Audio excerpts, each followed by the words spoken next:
Zusammen. Ich hoffe, euch geht es gut. Und zwar, heute habe ich einen speziellen Stream heute. Und zwar, als erstes spielen wir Noire. Als zweiten Stream habe ich dann später mit Jason Dench 87. Wir werden dann zusammen Team Sonic Racing spielen. Seid gespannt und schaut gerne vorbei heute Abend und jetzt. Viel Spaß. Dann würde ich sagen, wir starten das Spiel und wir haben ja den Fall 6 jetzt, Himmlische Ehe. Mal gucken, wie der Hauptfall wird und bestimmt ganz viele Hinweise und dann klären wir wieder viele Sachen auf. Okay, dann würde ich sagen, ich rede nicht viel, sondern ich starte das Spiel jetzt. Viel Spaß. Gut. Wollen wir mal. Fortsetzen auf jeden Fall. Okay.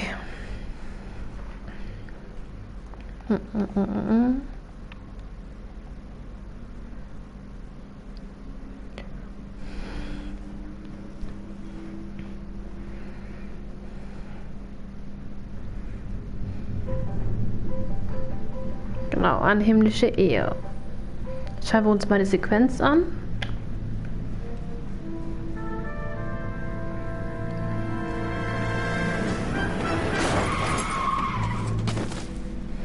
Nee. Das sind einfach da liegen. Sehr schön. Fahrradflucht wie immer. I just got this handed to me. A hit-and-run felony at Ray's Cafe, 208 North Los Angeles. Got a patrolman on site. The coroner's on his way. Get down there, see if you can find any witnesses who can put a make on the car. Okay, Fahrerflucht, Fahrzeug, Opfer des Fahrerflucht und Ray's Cafe. Okay, würde ich sagen, dann starten wir mal. Exit hier lang. Mal gucken, was uns bei diesem Fall erwartet. Ich bin sehr gespannt.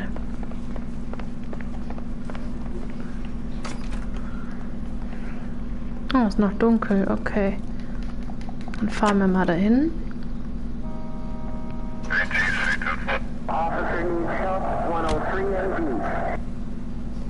Machen wir die Karte. Orte.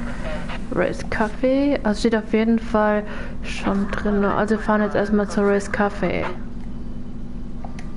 Gut, zurück. Mal heute hoffentlich ohne Unfälle.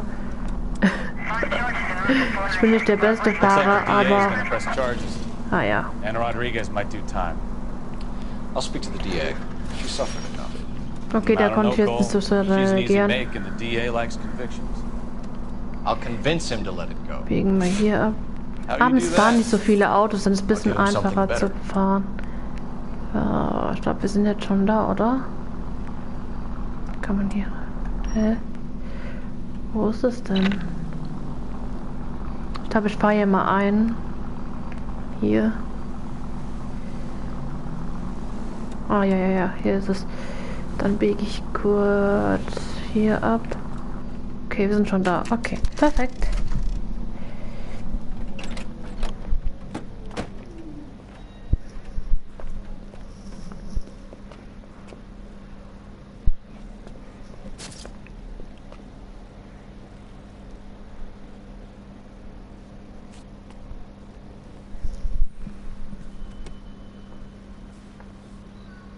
Detectives, over here.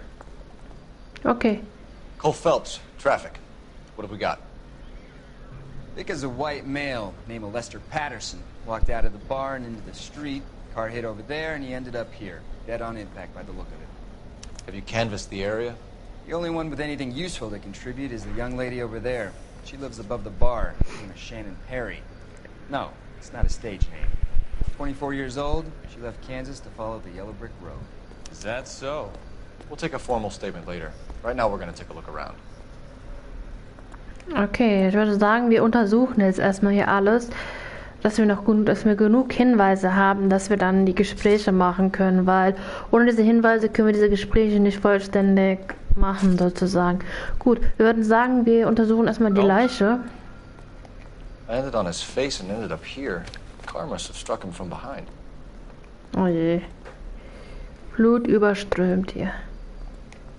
Gucken wir erstmal den Kopf, ob da irgendwas genau ist. Nee. Schauen wir mal in seinen Anzugtaschen. Oh, ein Geldbeutel. Sein Ausweis. Führerschein Lester Patterson. North Street, weiß, männlich. 36, 1,73 Meter, braune Augen, braune Haare. Und ja, es geht immer so schnell weg. Ich kann das gar nicht alles lesen. Okay. Was hat er noch? Geld? Nö, sonst hat er eigentlich nichts, oder? Nö. Gut. Kann man auch in eine andere Seitentasche gucken. Was hat er hier noch drin? Ne? Ein Brief. So, ich lasse es mal runterlaufen, dann könnt ihr euch das dann in Ruhe vorlesen, weil das geht immer zu schnell weg.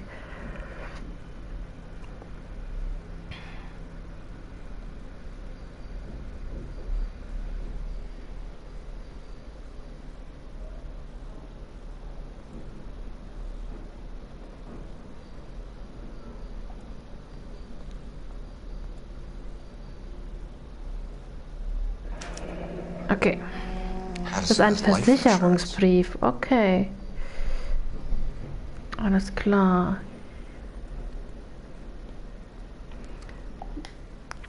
Ich hoffe, ich habe jetzt alles untersucht. Was hat er noch? What have you got on the victim? From all reports, he was intoxicated at the time of the accident. I'll know how intoxicated once I've done the autopsy. Looking him over now, I'd say he died on impact. What about the chest wound? Isn't that inconsistent? Very common in auto injuries. Look for a car with a prominent hood ornament. Those things are killers. Okay, Bericht aus den Gerichtsmedizinern. Okay.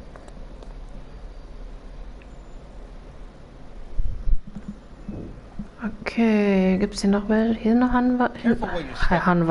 Hinweise. Okay, das ist noch eine Leiche. Das sind diese Blutspuren. Puh, 6 Meter geschleudert. Pfui. Also ich will nicht in seine Haut stecken.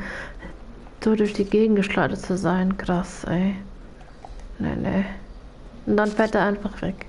Immer Fahrradflucht. Fahrerflucht. Ich kann heute nicht mehr reden, glaube ich. Okay, das ist auch noch Blut. Puh. Das ist mal eine Blutspur, das ist krass, ey. Ah, diese Bremsspuren. Okay. Gibt es hier noch irgendwelche Hinweise? Was haben wir hier noch? It's all yours, Detective. Ja, ich rede gleich mit denen, weil ich muss erstmal hier noch gucken. Gibt es hier noch irgendwas Bestimmtes? Zigarettenschachtel. Oh, das ist... Ne, glaube ich auch nicht.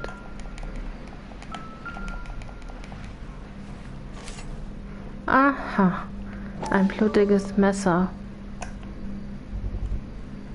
Ja, komm. Komm. Okay, nur ganz leicht drücken. Could be a steak knife. This is a hit-and-run case, Phelps. Anyone could have thrown away a kitchen knife.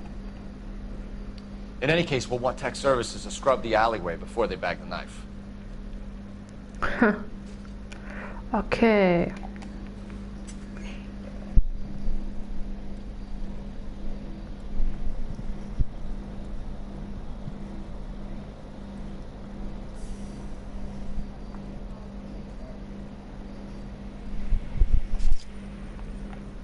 Okay, gehe ich mal. Henry. Wer ist das?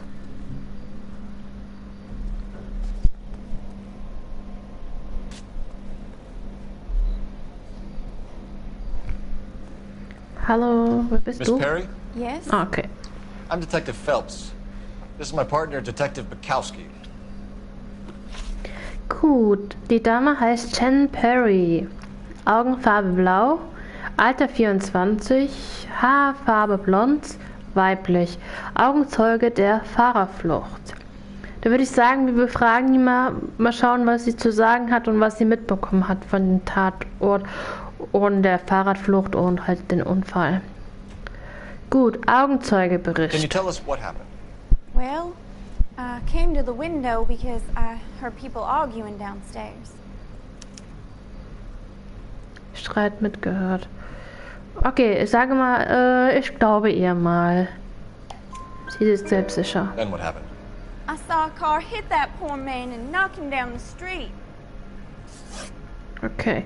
Beschreibung des verdächtigen Fahrzeuges. What kind of car was it? A dark red Lincoln Continental.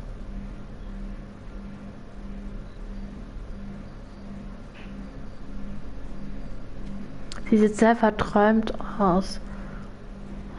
Ich will jetzt auch nicht sagen, lügt oder die Wahrheit. Ich setze mal vielleicht auf Verzweifeln. It's pretty dark, Miss Perry. You sure about the car?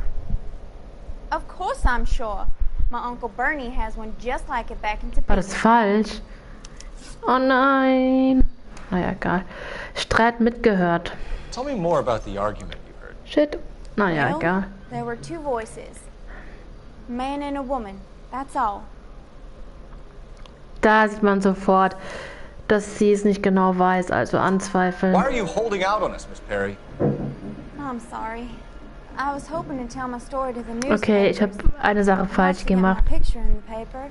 Kann Trying to passieren. find work as an actress and things look pretty difficult. Cough it up, sister. We don't have all night. People arguing? They were husband and wife. I could tell by what she was yelling. Intimate things. Very embarrassing for the man. Okay. Thank you, Miss Perry. Your Ja, information has been very helpful. You can go now. You eine really think so? falsch. Ist I okay. hope you find that driver and put him away. Alles klar. Dann würde ich Got away with things, sagen, gehen Give it wir a jetzt. rest, Bukowski. Let's see what the patrons have to say. Dann würde ich sagen, gehen wir I'll mal take in the die bartender. Bar. You work Genau. the rest of the room. Die muss man auch alle sammeln. Kriegt man eine Trophäe. Soweit ich noch weiß. Schauen wir uns das einfach mal an. Courtney, come in. Have a seat. Thanks. How are you finding working at the clinic? It's, fine. Are you sure?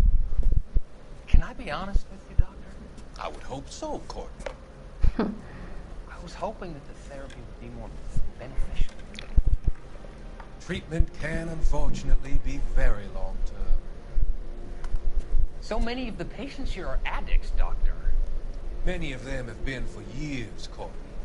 In the past, these people were condemned to sanatoriums. We can reveal the root of the problem. Then we have a chance to help them. Okay. And until then, they stay sedated? Do I detect a hint of reproach, Courtney? I was expecting more, Doctor. I'm sorry. I don't mean to criticize. Part of being a physician, Courtney, is learning to be patient. How is it possible to keep so many of them on their medications, Doctor?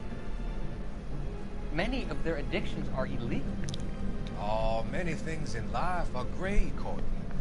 What may on the surface appear to be illegal is actually of benefit to society at large.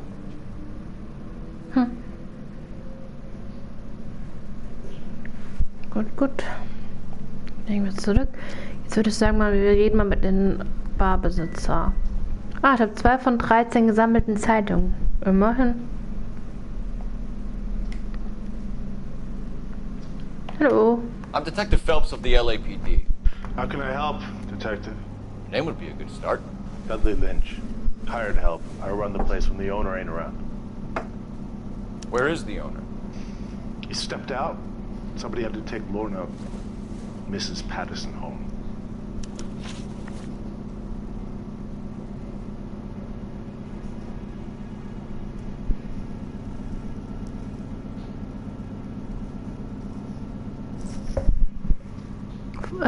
Das ist Dudley Lynch.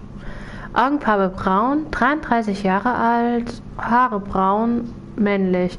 Barkeeper in Race Café. Gut, dann würde ich sagen, wir fragen ihn mal. Vielleicht hat er irgendwas mitbekommen.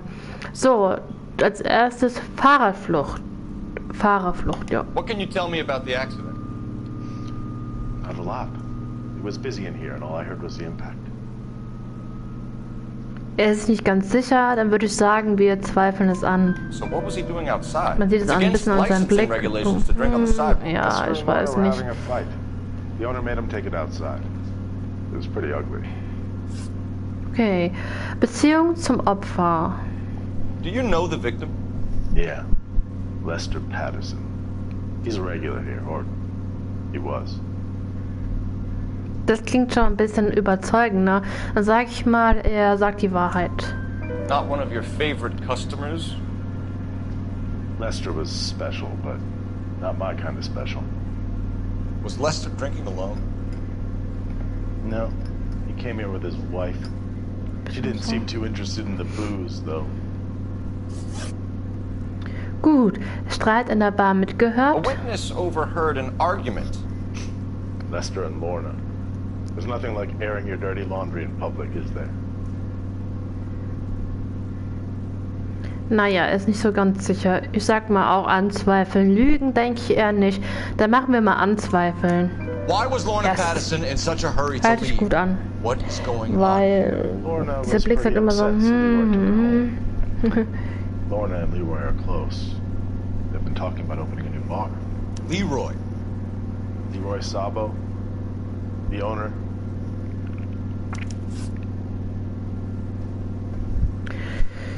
Dann haben wir noch gemeinsames Geschäftsvorhaben. How long have Lorna and Leroy been talking about this new bar? Who knows? I just served the drinks.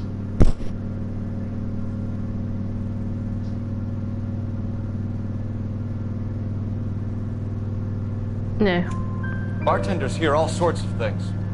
Are you gonna tell me, or do hab we have to start Anzweifeln playing gedrückt. rough? When Lester was drinking, he treated Lorna like dirt. He gambled away all their money. Lorna pitched Leroy about the bar. I don't know how interested he is. Is Leroy doing well? Hell no. The only thing keeping this place afloat are the poker also games. nicht so gut. Okay, dann haben wir jetzt Thanks for your fertig. help, Lynch. I'm gonna need you to sign a statement with the patrolman. Sure, no problem. You get anything out of the regulars? They weren't giving too much away. They liked watching Lester and Lorna go a few rounds every other day. And Lester was a fan of the Love Tap. Würde ich mal sagen, wir schauen mal nach der Adresse für den Fahrer, der Fahrerflucht begangen hat. Vielleicht finden wir eine Adresse heraus. Dann werden wir ihn mal besuchen. Operator, give me dispatch. Putting you through now. Ja. So lustige Stimme. Phelps, badge 1247. How can I help, Detective? I need a list of dark red Lincoln Continentals. Just a moment. This is going to be quite a list, Detective. Cross-check for registered addresses. Top of the pile, anything from the downtown area. Around Bunker Hill. One moment. Okay, awaiting. Fred Murray, 120 South Olive Street, between 1st and 2nd Street. Harris Okay. Jones, number 1 Dillon Lane. William Shelton of 738 West Temple Street. That's all for downtown. You got that, Detective? Thanks for your help. Might call for some legwork, but it's better than nothing.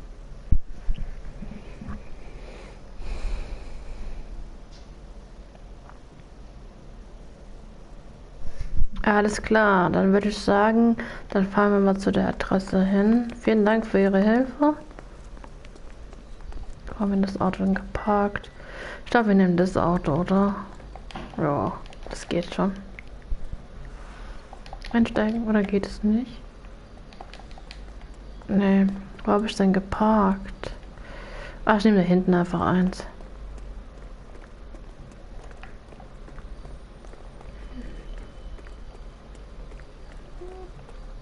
das war das da hinten.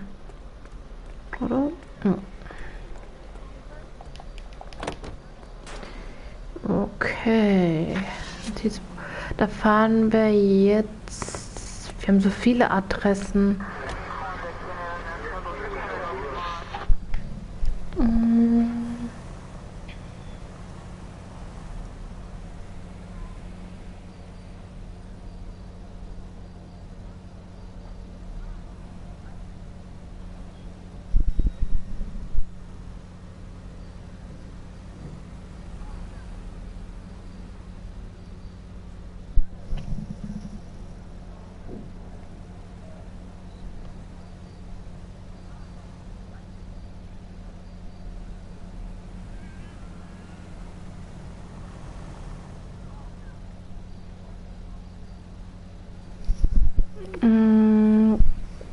Selten, oder?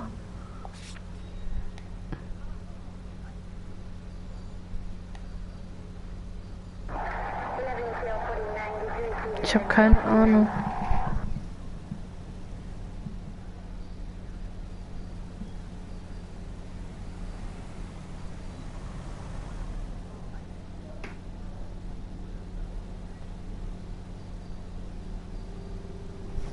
Wir fahren einfach mal hin.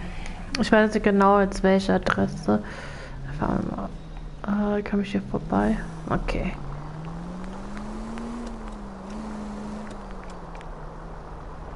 Biegen wir hier ab.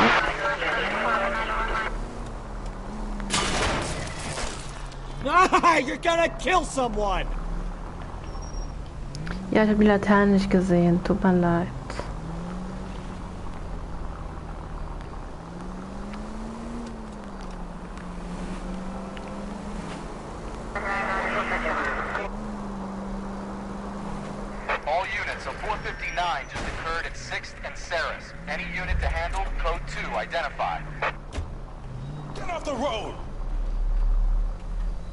Vielleicht mache ich mache kurz diese Nebenfall. Mal gucken. Das ist, glaube ich, direkt hier in der Nähe. Fahre ich kurz zu den Nebenfall. Es gibt auch ein bisschen Erfahrungspunkte, glaube ich. Foto. 4 von 30 Fahrzeichen. Sehr gut.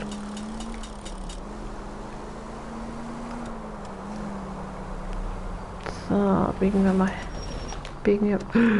Biegen wir hier ab.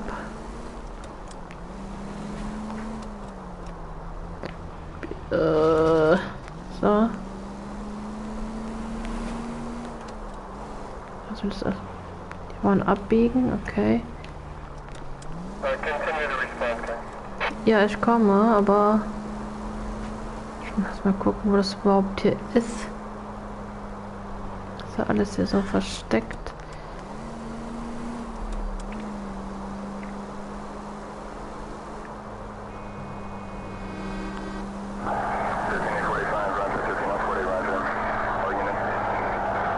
Ganz schön langer Weg hier.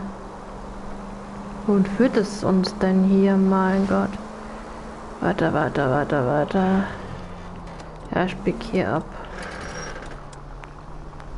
Gehen wir hier hin.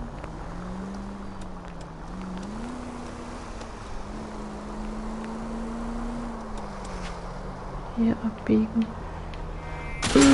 Are you blind? Fahr ich hier kurz lang. Ja, ich wollte halt der Straßenbahn ausweichen, weil sonst hätte die mich erfasst. Da hat die mich halt durch die Gegend geschoben. Gut, dann fahren wir jetzt hier lang. All units of 459 just occurred at 6th and Sarah's. Any unit to handle, code 2, identified. 11 King, go ahead, KGPL. 11K, a 459 suspect just left.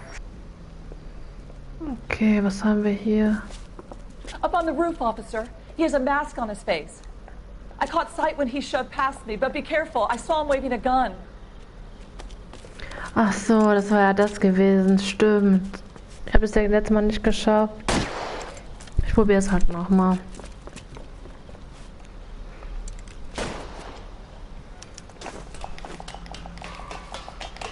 Give it up now! Make it easy on yourself! Get the hell away from me! Oh, renn doch. Ja, so kriegst du nie ein.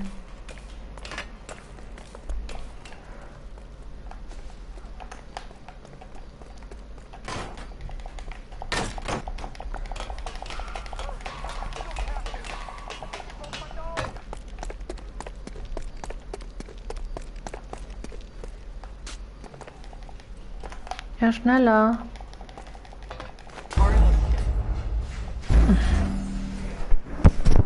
Der rennt irgendwie nicht. Nee, das mache ich jetzt. Ich dachte, das wäre ein anderer Fall. Nee, dann fahre ich jetzt zum Hauptfall, würde ich sagen. So ist das Wichtigste. Nebenfälle kann man immer noch machen. Okay. Fahre jetzt zum Hauptfall. Weil das andere kann man noch so machen. Wenn man das nochmal anfangen tut. Mir ist wichtig, dass ich die Hauptfälle kriege. Gibt wenigstens Erfahrung. Okay, war ich mal hier weiter. Biege ich hier ab. Oh, sorry. Fahre ich hier geradeaus. Weiter. Ich fahre, glaube ich, jetzt hier hoch. Fertig.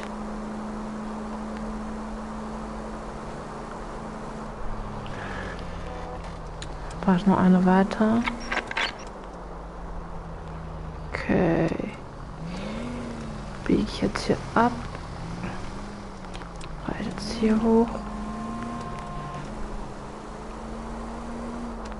Ich habe die richtige Adresse gekriegt, weil da standen so viele Namen.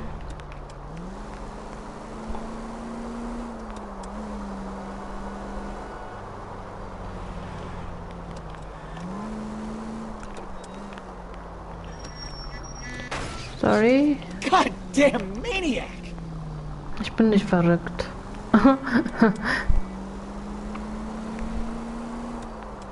Ja, da war ich nicht schon hier. Die wohnen ja alle hier oben, oder was?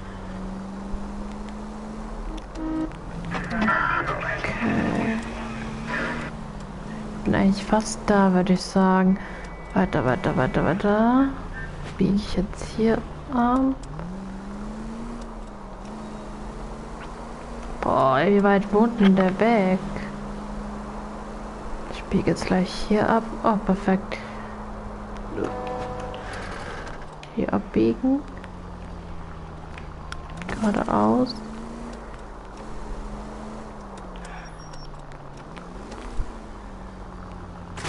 Hier müsste es vielleicht sein, oder? Ist es hier richtig? Moment, kann man da... Ne, jetzt habe ich eins weiter. Ah, hier glaube ich. Okay, dann schauen wir mal. Sheldons Wohnsitz.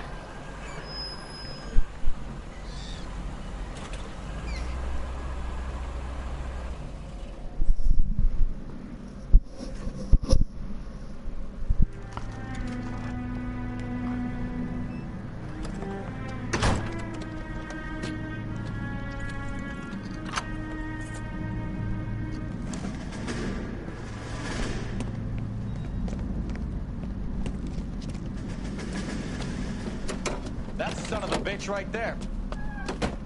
William Shelton? Yes? It doesn't look good, Shelton. You packing your bags and making a run for it? You know why we're here. Yes. The accident. We've got witnesses who can put this car at the scene, not to mention the physical damage. This is open and shut, Shelton.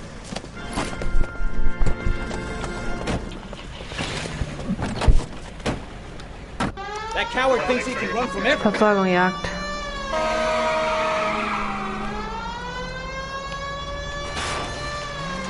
Ist egal, ob wir jetzt alles kaputt fahren. Hauptsache, unser Auto bleibt bisschen ganz.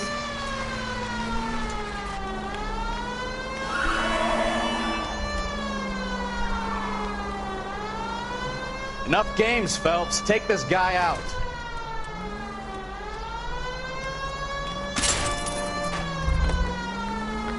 Muss einfach nur nah dranbleiben. Er fährt geradeaus runter, okay. No wonder he killed someone, driving like this.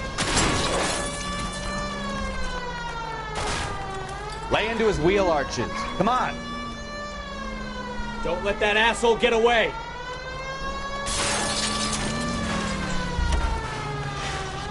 Ach, da wird einfach eure Türen weiter. Geil. Was gibt jetzt hier? Ach, gib doch auf, dein Auto ist gleich zerschmettert.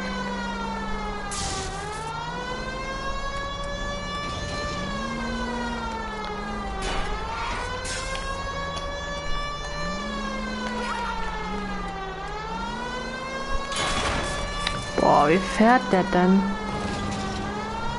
He's heading into the station. Go on, get after him.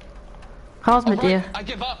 How does a vehicular manslaughter rap sound, Sheldon? Cool, geschafft. I hit him. I admit it. I just panicked, but it wasn't my fault. What do you mean? The guy jumped right out in front of me. He came out of nowhere. There's nothing I could do about it. Why didn't you stop? I've had accidents before. That's it. We're done here. The DA is gonna love you. They weren't all my fault. I'm a surveyor. I need my license for my job. There were people around. A woman and a man were standing right next to him. I thought they could get him to a hospital. I'm telling you, it's not my fault. The guy is dead, Sheldon.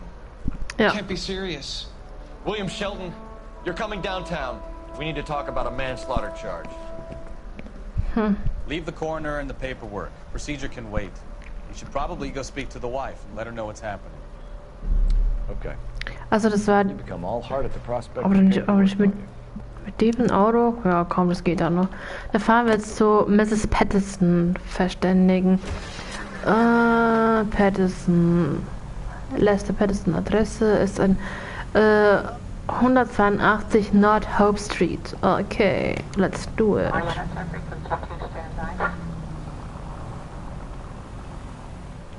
Ich fahr jetzt hier wieder hoch.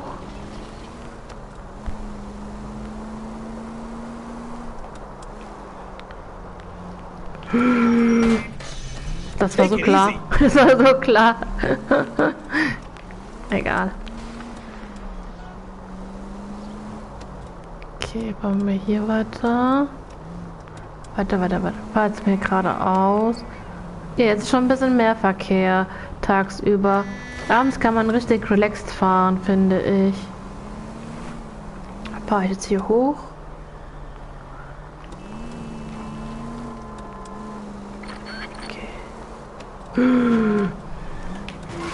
Okay, soweit gut ausgewichen.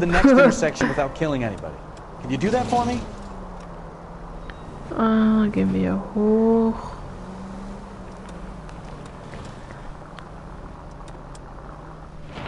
Ja.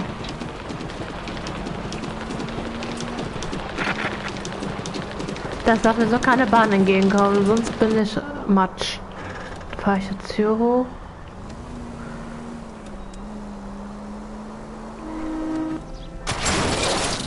Ja, das habe ich leider nicht kommen gesehen. Tut mir leid. Jesus, Cole! Ja, was soll ich machen? Mensch. Okay. Biegen wir hier ab. Jetzt hier rum. Sorry. Fast wieder einen Unfall gebaut. Naja, egal. Glück. Jetzt gut. Das Anwesen von Patterson. Okay. Gehen wir mal rein.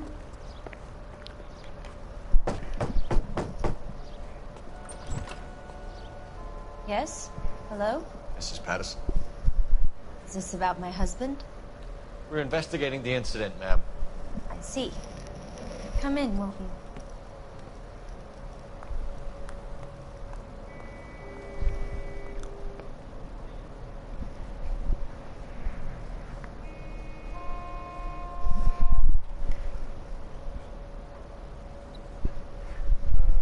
Gut, dann gehen wir mal rein.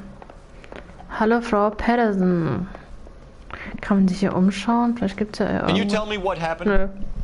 What's to tell? He got hit by a car and now he's dead. You don't appear to be too upset about the fact. Lester and I met on a furlough in '44. We got married that weekend. People don't understand it now, but that happened a lot back then. I see. So you probably did well to stick it out this long. What's that supposed to mean, mister? I think it's about time you left. I have someone here, I and beg your pardon? You're gonna have to run that one by us again, sister. It's okay, Lorna. I'm Leroy Sabo. Well, well. Nice to see you're comforting the grieving widow, Mr. Sabo. All right, wise guy. Do you have any intelligent questions you would like me to answer? You can confirm Mrs. Patterson's story. Lester lost at cards. He was kind of hard to control when he lost his temper. He turned without looking and walked right out in front of the car. It wasn't good. What's your relationship with Mrs. Patterson, Mr. Sabo? We're friends. Good friends. You expect me to believe that? Niemals. Glaube ich Look, nicht. I was filing for divorce. Mental cruelty. Lester could be a mean son of a bitch. And Lester knew about that? No, I hadn't told him. Well, hasn't this worked out well for the two of you? I feel almost bad for busting in on this little rendezvous. Gut, das ist die Lorna Patterson. Augenfarbe grün, 33 Jahre alt, Haarfarbe blond, weiblich, Frau des Opfers Lester Patterson.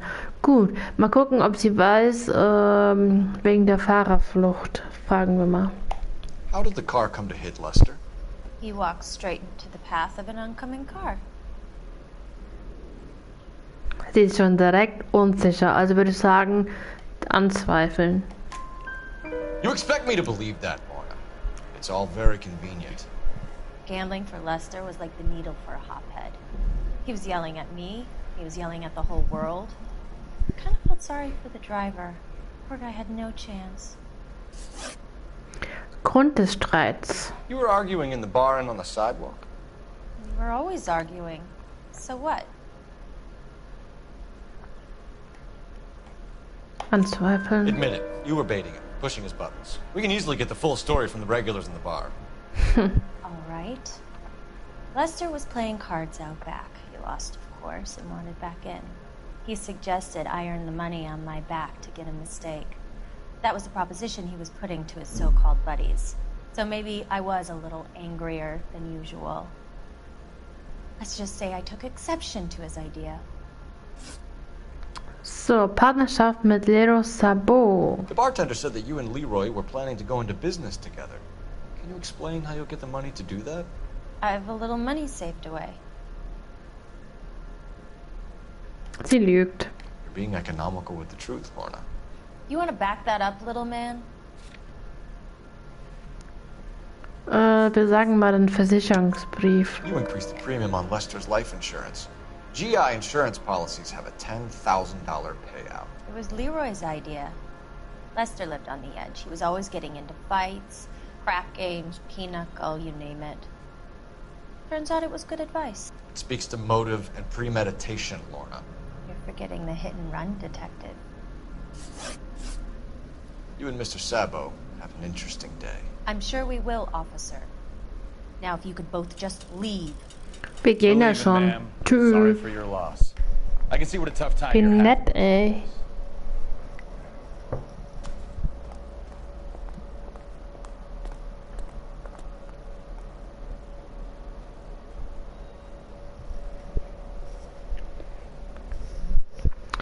Okay, dann jetzt ans Telefon. Liegt hier ein Telefon in der Nähe? Moment.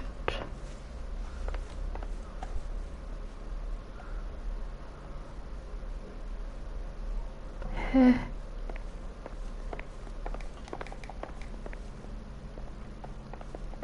Wo ist denn hier ein Telefon?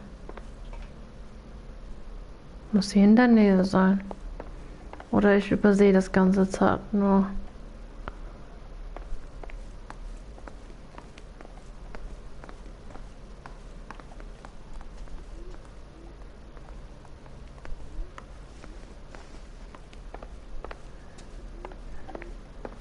Gibt es draußen vielleicht ein Telefon?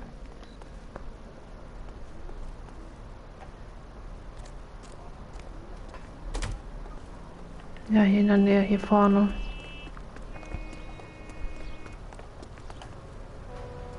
Okay.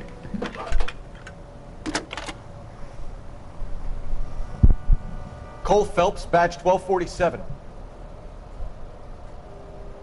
How could I help, Detective? Messages for me, please. Just one detective from the coroner. Message reads, Phelps, see me at Central Morgue immediately. Results of the Patterson autopsy. Thanks, ma'am.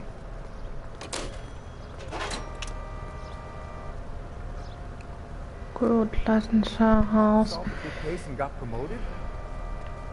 Ich glaube, ich gehe mal kurz, vielleicht können wir noch mit denen reden.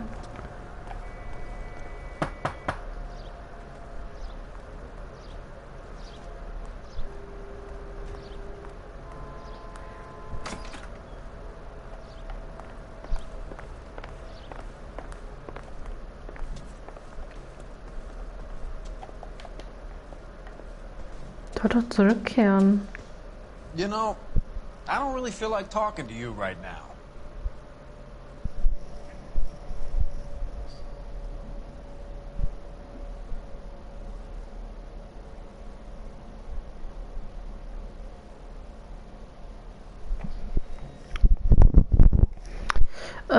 Ich würde sagen, wir fahren mal ins Polizei-Dings.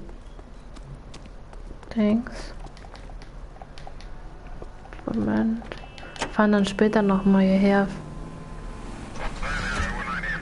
Oh, doch, muss doch nicht mehr dahin. Okay, dann fahren wir erstmal zum Leichenschauhaus. Okay. Städtisches Leichenhaus der Central Division of Los Angeles. Okay, da fahren wir mal hin. Gut, fahren wir geradeaus.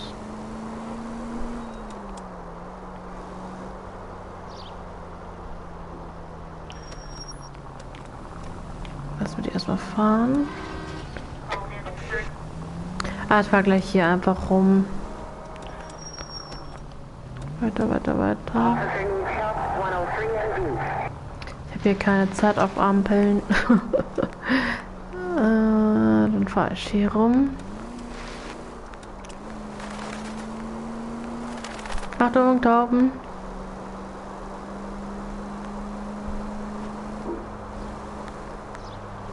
Okay. Fahr ich hier. Achtung, Ma'am. Okay, dann würde ich sagen, biegen wir jetzt hier ab.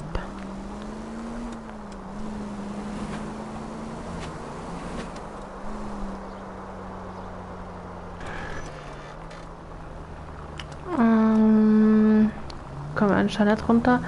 Fahre ich jetzt hier runter. Wenn ich runterfahren will. Okay. Ja, wenn ihr nicht... Ja, die fahren einfach nicht schnell genug.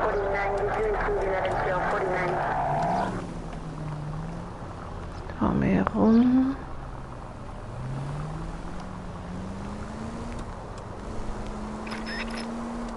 Ah, wir sind ja schon gleich da. Perfekt. So. Los Angeles County Marouche. Oder so in der Art. Keine Ahnung.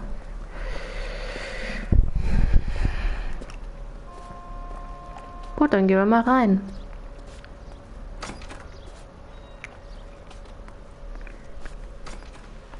We can put the driver in front of a judge in less than a week.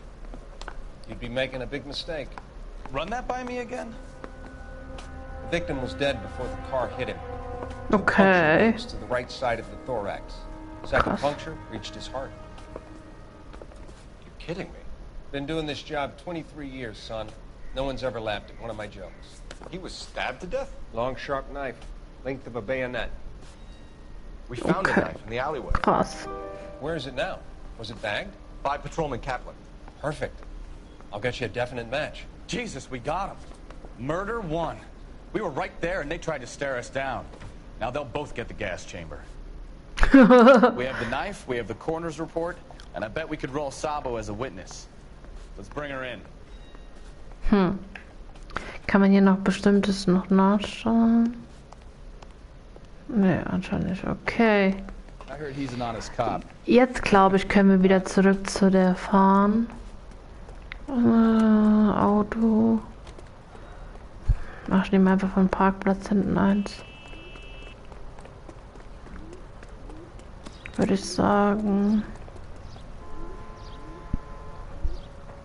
Okay. Nehmen wir einfach das hier.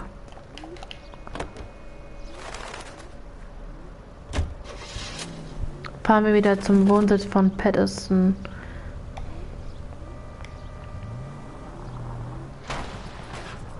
Boah. Was ist das hier für Hüppel? Die rennen einfach weg. Wir müssen nicht einsteigen.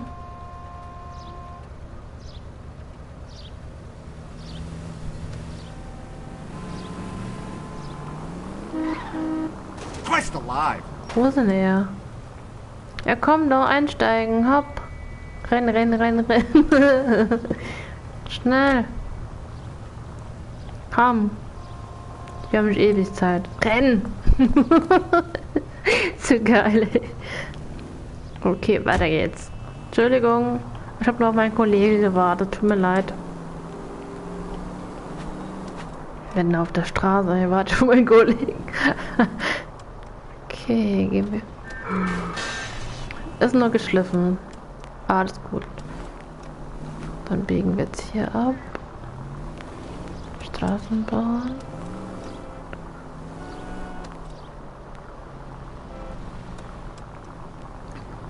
Jetzt wollen alle abbiegen. Entschuldigung, Ma'am. Boah, das war knapp. Ich biege jetzt hier ab.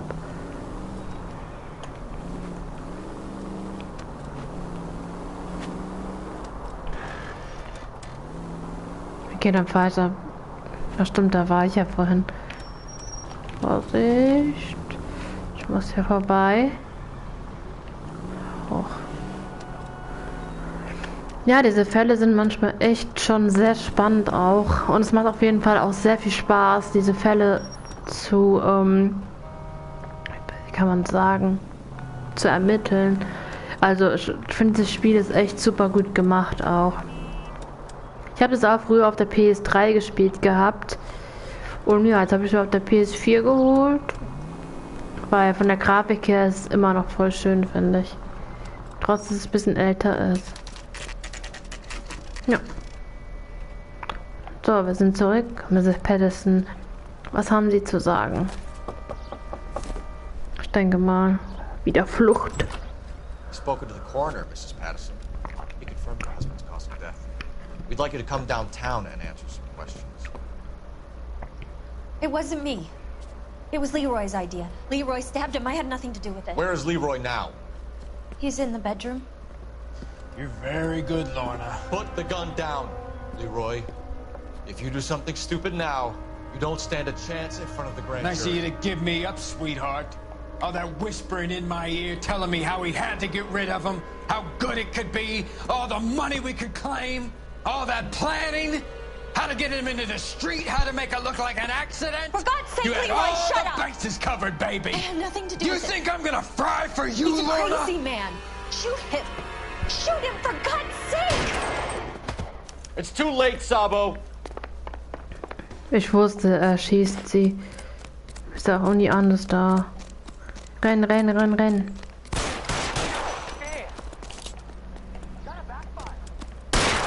Sabo, stop or I will shoot. Hä? Soll ich nicht erschießen? Oder? You look spooked, Phelps. I thought you'd been under fire before. It never gets any easier, Bukowski.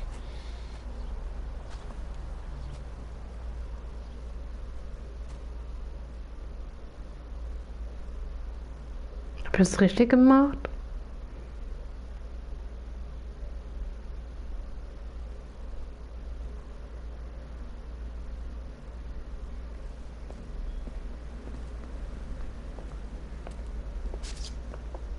So, I give you a hit and run, You bring me back fraud, conspiracy, and first-degree murder. This is how a good detective operates, Phelps. Okay, ich dachte schon, ist fehlgeschlagen. You keep digging and asking questions until you get to the truth. You got some sharp elbows on the detective. Cool, cool. I like that. Habe ich Glück Keep gehabt. up the good work. Cool.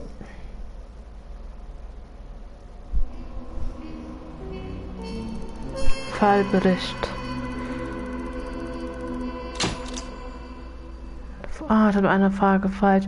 Noch ein Besuch in Race hätte gezeigt, wie weit Leroy gegangen wäre, um dem Gefängnis zu entgehen. Oh, okay. Ah ja, egal. Nächstes Mal. Ich habe eine Sache vergessen gehabt. Oh.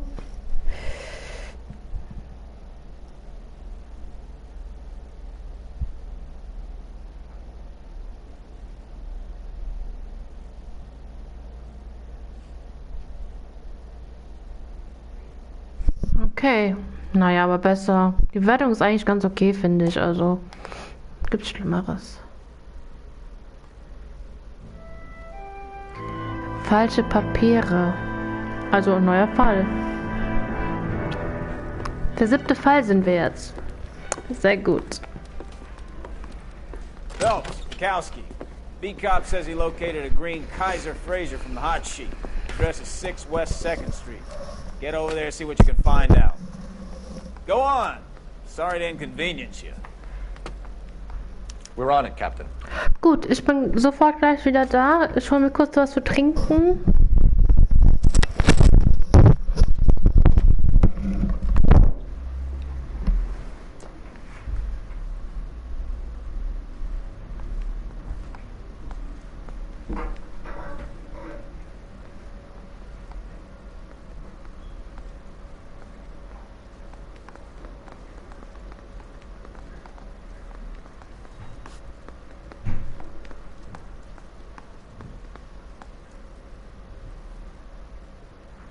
Need a drink.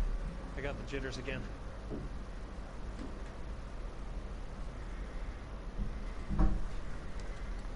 Wake up, Cole.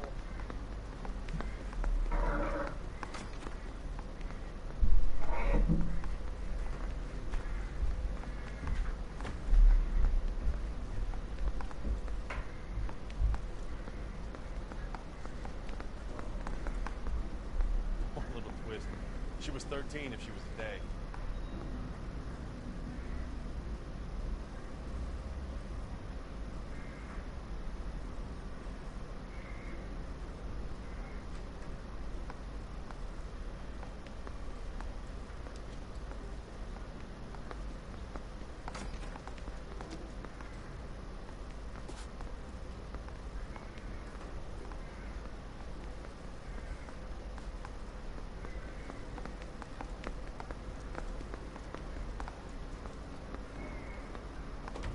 I say we bust in there and find the goddamn evidence.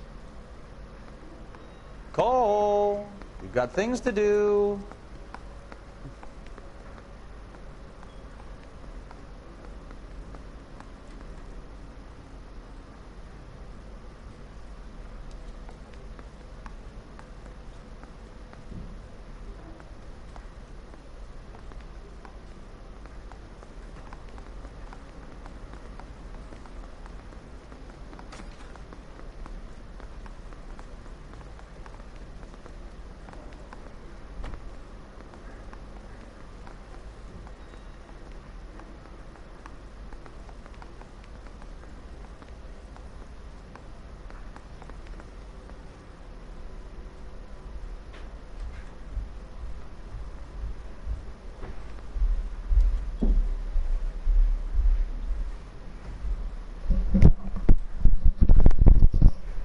Hey, Cole, let's get moving. So, ich bin jetzt auch wieder zurück. Gut, dann würde ich sagen, starten wir den 7. Fall jetzt. Mal gucken, was da auf uns warten wird. Gut, dann gehen wir zum Auto. I swear, the more bent cars we bring in, the longer the hot sheet gets. It pays the rent, though. Keeps Mrs. Phelps in the manner to which she's So. I'm not sure she'd agree with you. Passionate romantic type like you, Cole? I don't believe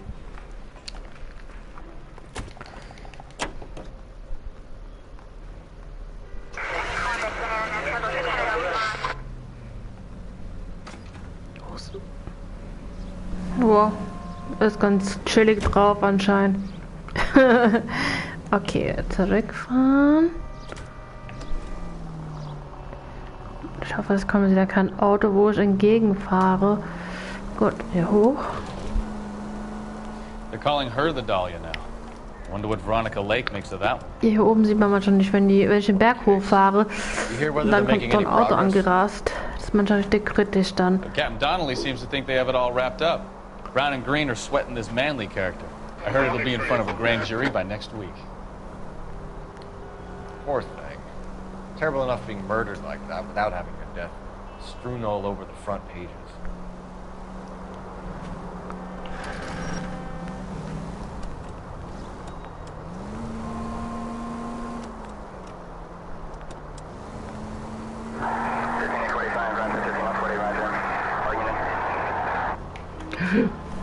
Boah, wir fahren, also die fahren auch nicht besser wie ich manchmal.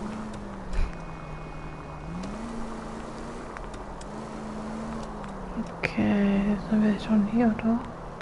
Biege ich hier ab. Gut. 6 West 2nd Street, 12:52 p.m. That's the car, Cole. Just pulling out of the drive. Get it. Remember, we need him healthy enough to answer questions. Okay. Direkt Verfolgungsjagd. 47, Detective Phelps, Okay. requesting immediate backup in pursuit of a stolen green Kaiser Frazer from 6 West 2nd Street.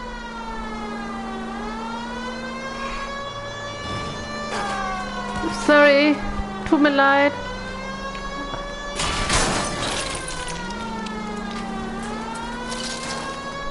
Lay into his wheel arch. Boah, wie weit die Mülltonne fliegt.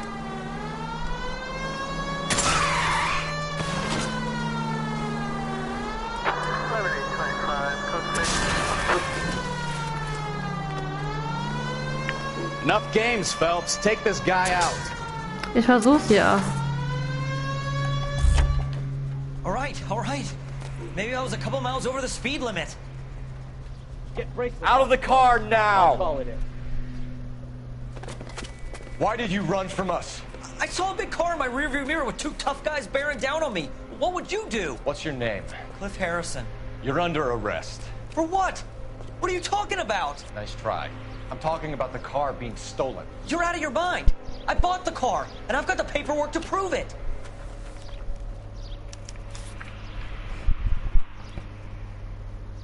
Okay, das ist schon was. Papier. Ich tue es wieder runter, dann könnt ihr selber lesen. Weil das ist echt schnell manchmal. 2050. Okay, Gebrauchswagenquittung. Looks like Alright. we'll have some questions for the people at Coombs Automotive. Wir schauen mal kurz in sein Auto rein. Vielleicht hat er irgendwas. So you chase me around the streets and then you don't even tell me why? Hier, Wageninnere.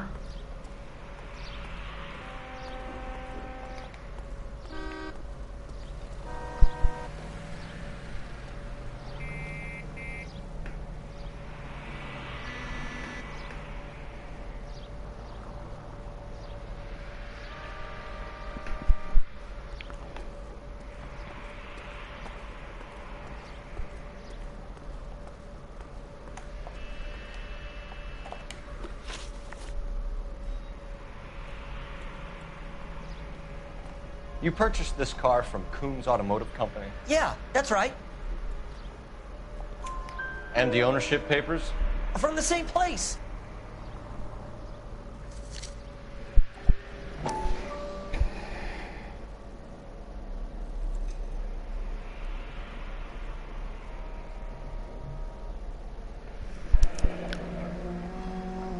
If this is a forgery, it's top-notch. This will need to be traced.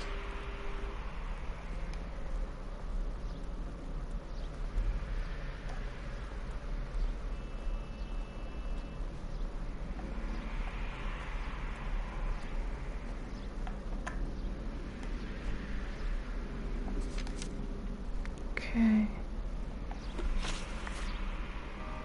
You have a criminal record, Mr. Harrison? No, nothing like that. You expect us to believe you. Is that so much to ask? Ein Fehler. Who did you deal with at Coombs Automotive? The owner, Richard Coombs. And he made out the bill of sale personally? Ein Of Fehler. course he did. He kept a facsimile for Naja. his records. Check with him. Hau den Controller schon gegen den Tisch. We're going to get to the bottom of this, Harrison. Until we do, you're going downtown. You gotta be kidding me. I'm getting arrested for buying a goddamn car? If everything is legit, Harrison, you'll be out soon. Until then, if I were you, I'd keep my mouth shut. Bag his possessions as evidence, and have him arraigned for grand theft auto. Right, Detective. Do you know who my father is? We need to get to Coombs Auto and check out Harrison's story. You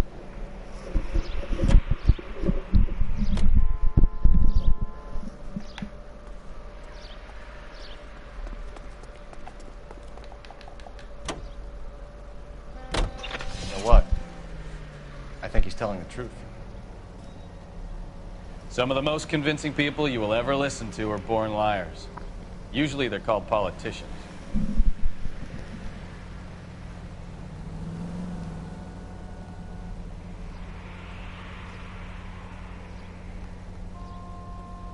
The paperwork all looked above board, and he seemed like a clean-cut kid. Uh-huh. Well, I get it now. You see some kid who's basically you 5 years ago and assume he's got to be innocent. I'm more than happy to be proved wrong. Hey, if he'd been black or Hispanic, you'd be singing a different tune. You spout all this communist crap about treating everybody the same, but it only works one way. I'm not sure that's communism, Stefan. Oh, God, please. Not another history lesson from the man who single-handedly won the war. Are you finished? Yes. I feel much better now. We'll shake down the car dealer and take it from there. Gut, dann fahren wir mal Unless his zu daddy den plays golf with yours, of course. In which Coombs-Automobil. case, we'll give him a firm gentleman's handshake and be on our way. See? I knew you weren't finished. Gucken, was die zu sagen haben.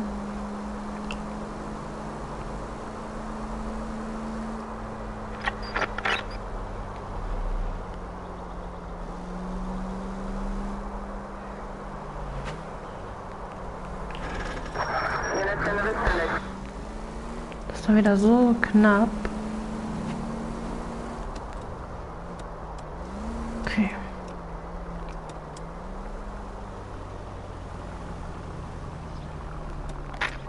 Ich fahre jetzt einfach hier durch.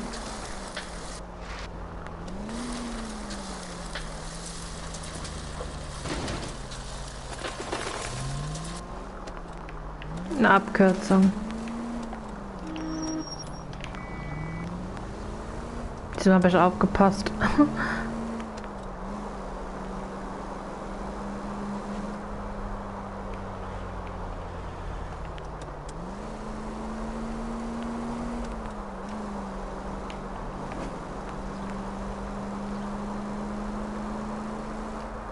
Okay. Biegen wir hier ab.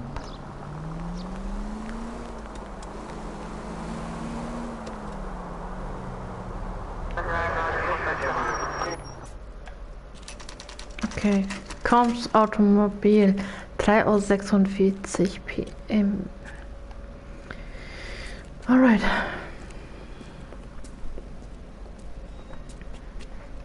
Not another step.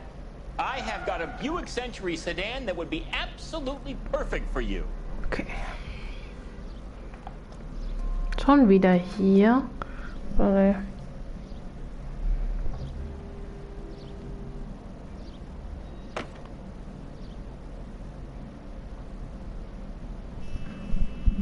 Okay, dann gehen wir zu ihm. Detective Phelps, LAPD, are you the owner? That's right. Richard Coombs at your service. You looking to trade in a black and white, boys? Mr. Coombs, we're investigating an auto theft. A man by the name of Cliff Harrison claims he bought the car here. Well, some people would say that my cars are a steal. That's a joke, son. Very amusing, Mr. Coombs. I remember Harrison. It was a green two-tone Kaiser Frazer, if I remember right. Do you have the bill of sale? It's in my office. Walk this way.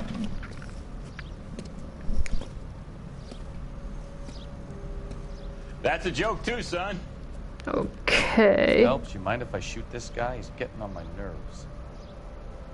Ja, halt ein bisschen seltsam, der Mensch.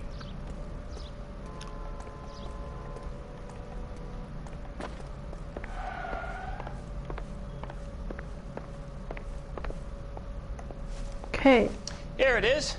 Got the original pink slip there too.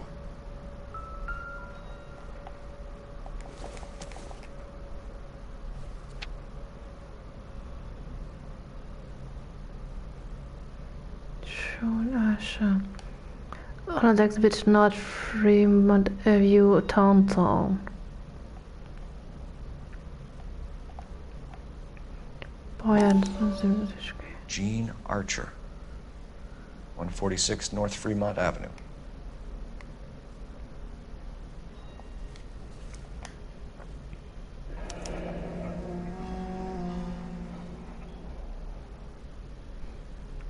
Okay.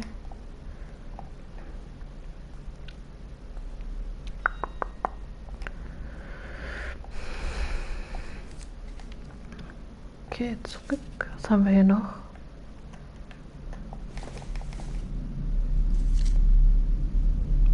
Quittung.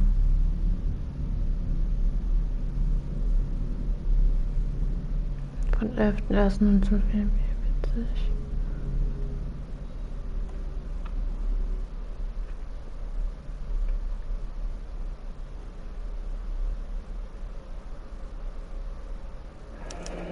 Okay. Harrison's purchase receipt was legit, at least.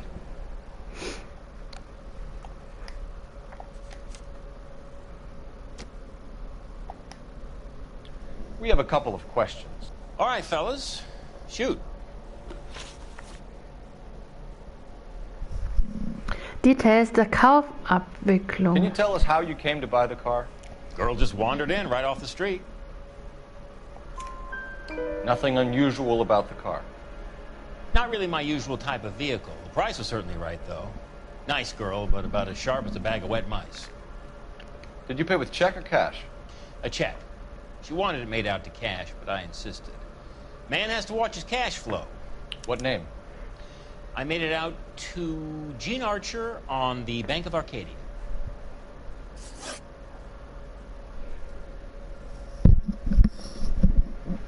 Okay. Dann... Da kann das ein bisschen so... Okay.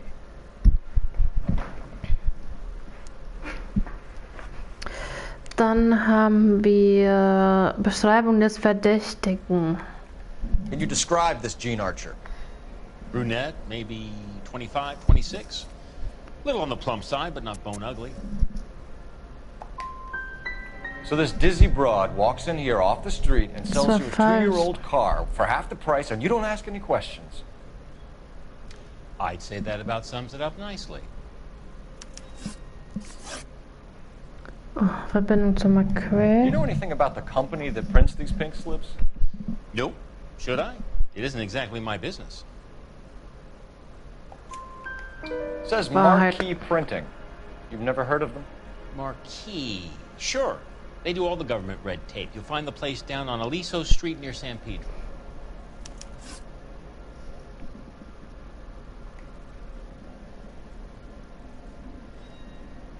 When exactly did you hand over the check, Mr. Combs?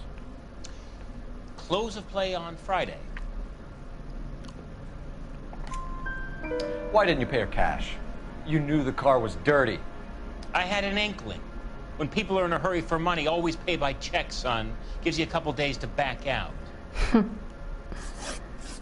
Verdächtige Transaktion. This was all above board. Yes, of course it was. Did this look legitimate to you, Coombs? I'm in used cars, son, not bearer bonds. In my business, you don't look a gift horse in the mouth. Now don't come on all high and mighty with me if you want my help. Thanks for your help, Mr. Coombs. Entweder falsch, damit kann man leben. Hope you sort out your problem with Mr. Harrison. Go easy on him, son. Boy's about as sharp as a bowling ball. He's built too low. The fastballs fly over his head. Let me shoot this guy, please. You have a pleasant day, Mr. Combs. Da will ich die ganze Zeit erschießen. Geil. Okay. Well, Harrison might be off the hook, but we can still run an APB on Gene Archer. Get on the horn and call it in. That man is as subtle as a hand grenade in a barrel of oatmeal.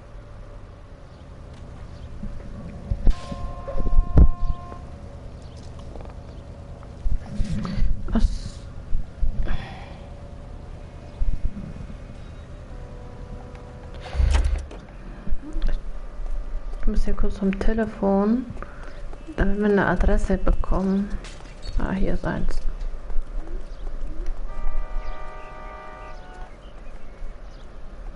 Ja, kann man nicht telefonieren? Doch.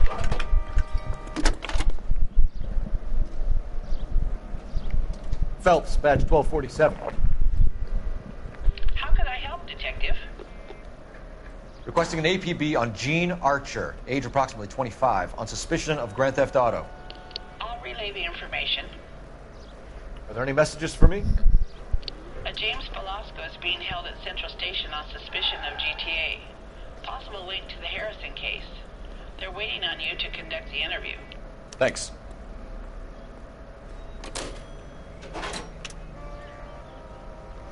Okay, ich glaube, jetzt können wir losfahren.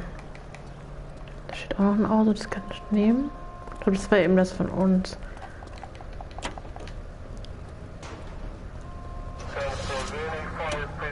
Dann fahren wir jetzt in die 146 Nord. Call it evidence. The guy's an asshole. Freeman Avenue. Pick it up at the pound.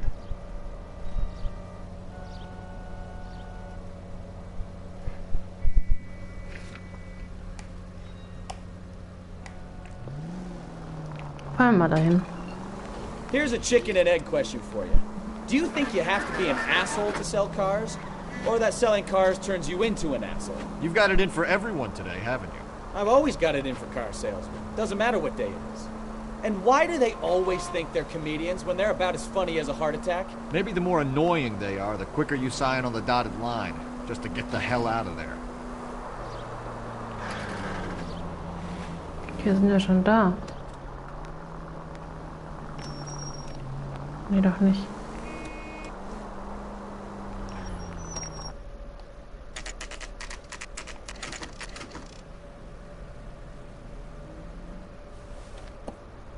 Empty.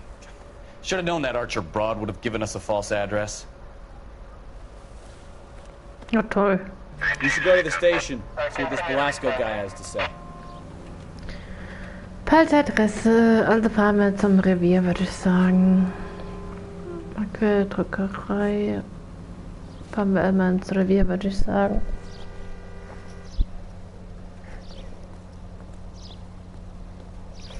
Gut, dann fahren wir zum Revier.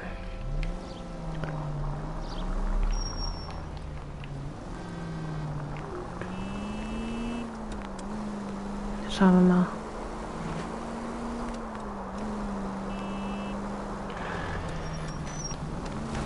Lass mich mal vorbei.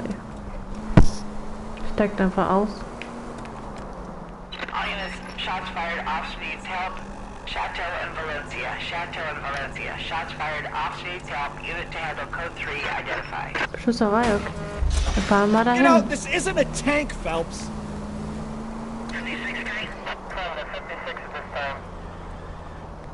Ich hoffe, es ist nicht wieder dasselbe.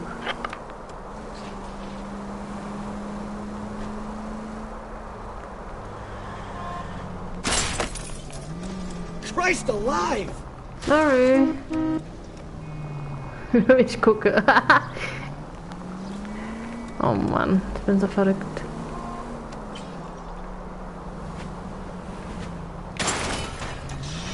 Can we try to get there in one piece? Maybe I drive better if you shut the hell up. Biege ich jetzt mal hier ab.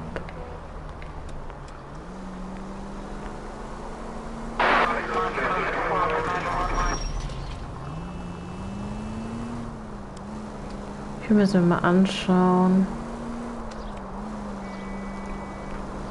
Und so diese Schießerei auf Windbar war das.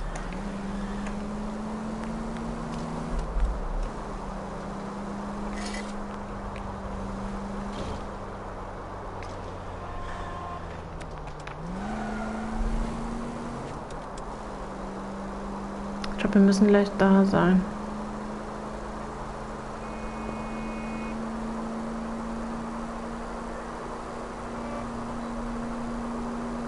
All units, shots fired off needs help.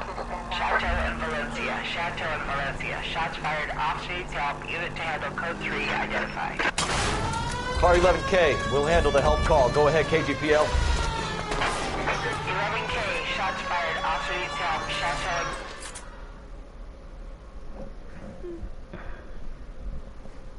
Schauen wir uns das mal an.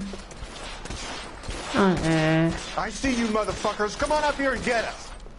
What is all this? Traffic stop from hell. Prowler unit pulls these guys over. Finds a trunk full of hardware like you wouldn't believe.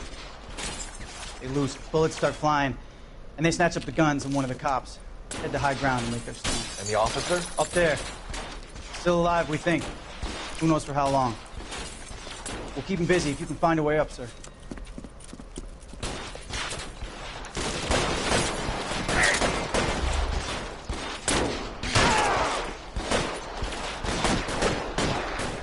Ist hier noch jemand?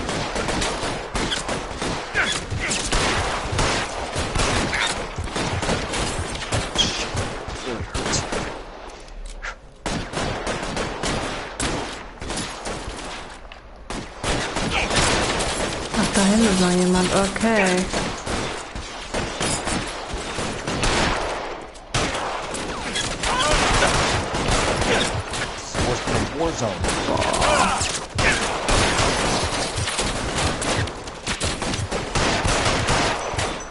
Okay, eine haben wir.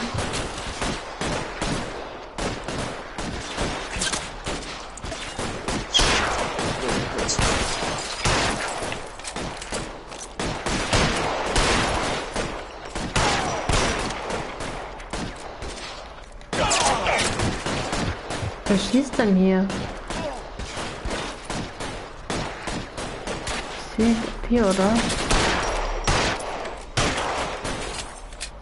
Okay. Clear. Come on, let's move. This way. Ja, Moment. Geht aus der Deckung raus.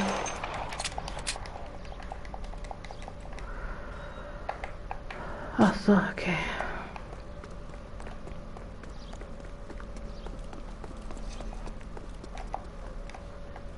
Hä? Ich habe irgendwas mit X. Keine Ahnung.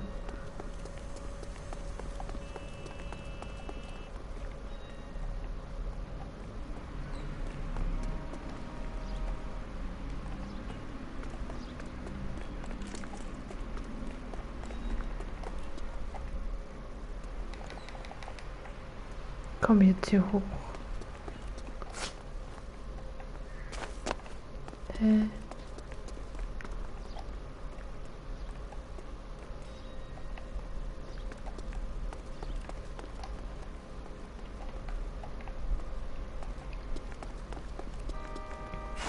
Ah, hier hoch.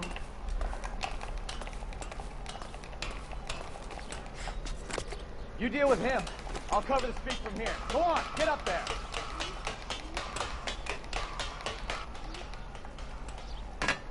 Put the weapon down, now!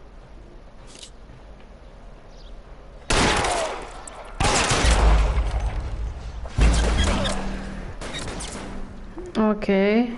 Hä? Ich hab die Geisel. Okay, hat er geschossen. Man muss schnell reagieren, glaube ich.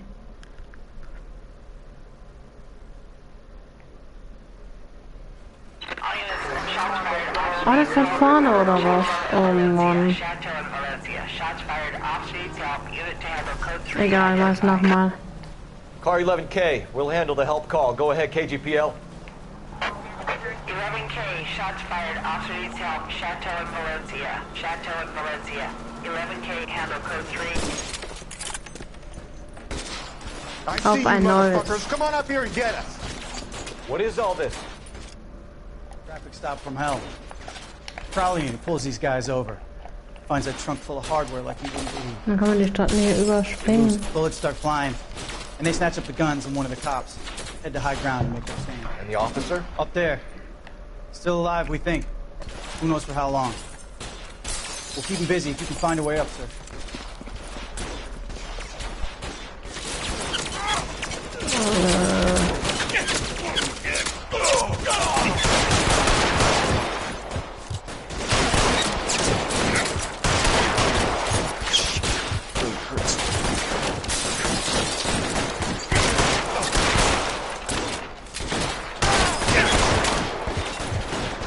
Immer noch mit. Oh je. Headshot.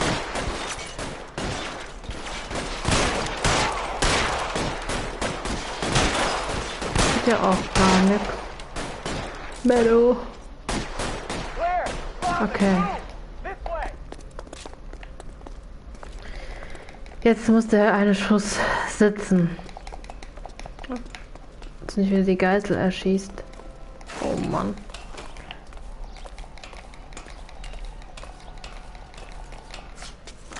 You deal with him. I'll cover the street from here. Go on, get up there. Ich beeil mich ja schon. Put the weapon down now. Bitte.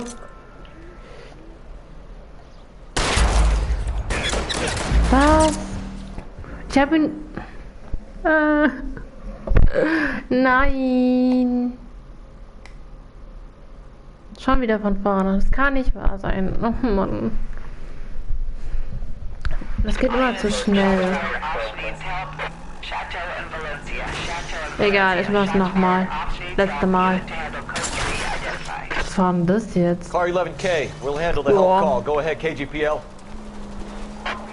11K, shots fired up. Da kann man nicht direkt zu ihm hoch. What is all this? Traffic stop from hell. Prowling Wenn and es pulls nicht these guys over. überspringen kann. Finds a trunk full of hardware like you wouldn't believe. They lose it. Bullets start flying, and they snatch up the guns, and one of the cops head to high ground and make their stand. And the officer? Up there. Still alive, we think. Oh Mann, das muss ich irgendwie hinkriegen. We'll keep him busy if you can find a way up, sir. Auf ein neues, würde ich sagen. Schießt dann hier auf mich.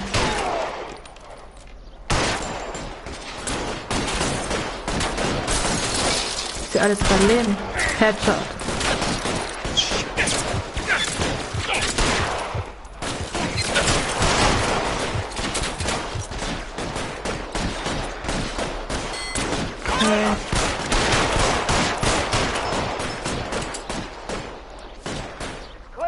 Okay. Jetzt muss er sitzen, der Schuss. Mein Güte hier. Hä? Da steht da immer X, hä? Hoch mit dir.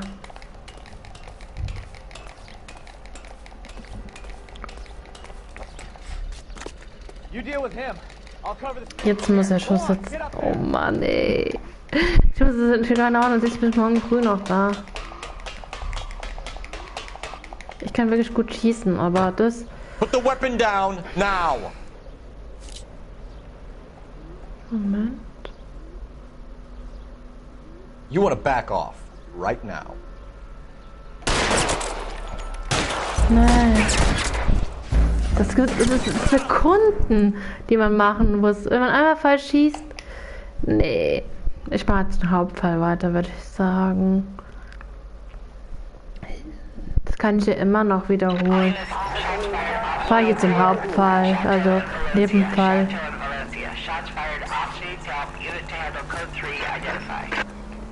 Das kann ich ja immer noch wiederholen. Das ist kein Problem. Wo laufen die alle jetzt über die Straße hier? Egal, egal. Oh, unbelievable. Okay, ist schon drin. Ne? Da fahre ich jetzt da einfach hinten hin. Zum Polizeirevier und verhör den einmal.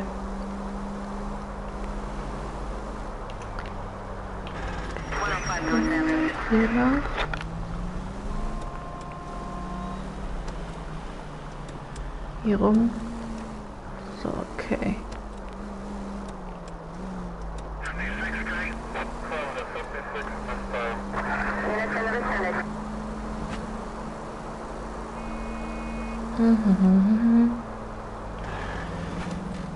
Fahre ich geradeaus besser.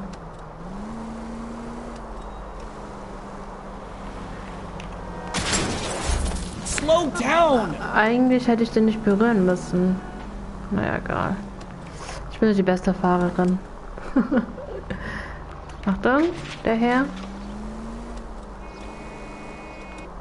Weiter.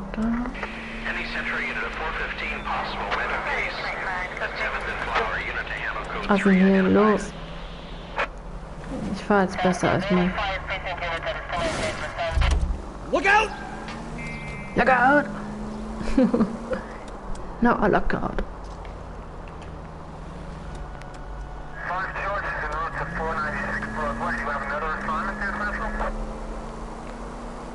Boah, hier sieht man nichts. Soll echt aufpassen, wo man hinfährt. Nach dem Auto fahre ich jetzt hier lang. Sehr gut.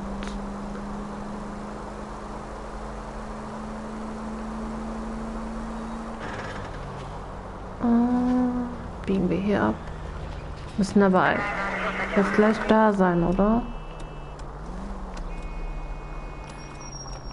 Ah ja, einmal hier rum. Ja, wir sind da. Perfekt.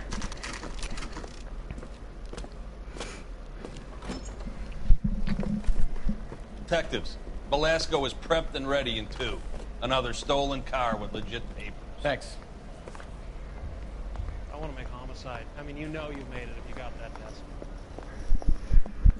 Gut, dann müssen wir den einen verhören. Wo ist denn der? Ist er hier drin noch? Crummy bastard. Direkt beleidigen. Ja, dankeschön. I want a lawyer. It's my car and I got the proof right here. Take a look for yourself.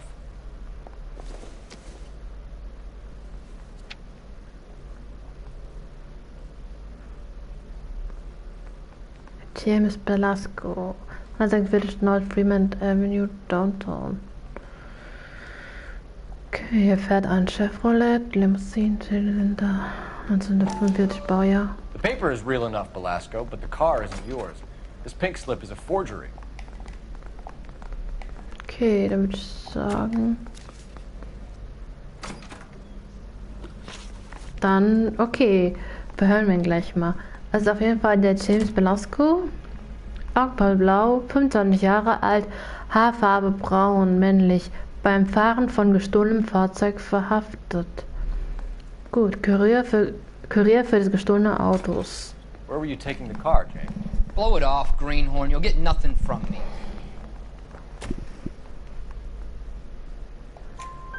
You're a two-time loser. If you don't give me something, I'm gonna ask the DA for the maximum. You're looking at 10 years, Velasco. Kiss your youth goodbye. I want a deal. Keep talking and we'll see what sort of deal you're worth. My job is to drive the cars out of state. Nevada, Arizona, sometimes New Mexico. But the paperwork they provide is normally a breeze. Verbindung zu Archer. Does the name Jean Archer mean anything to you? Nope. Never heard of her. Das glaube ich dir nicht. You're a liar, James. Say that again. I'm telling the truth. I don't know the broad.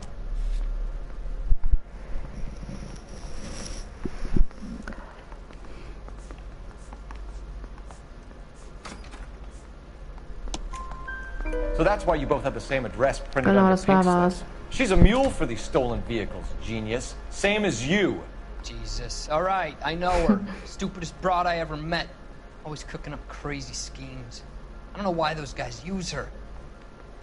You happy now? Autodiebstahl, Geschäft. What happens to the cars once they cross over the state lines? I don't know. I just deliver them.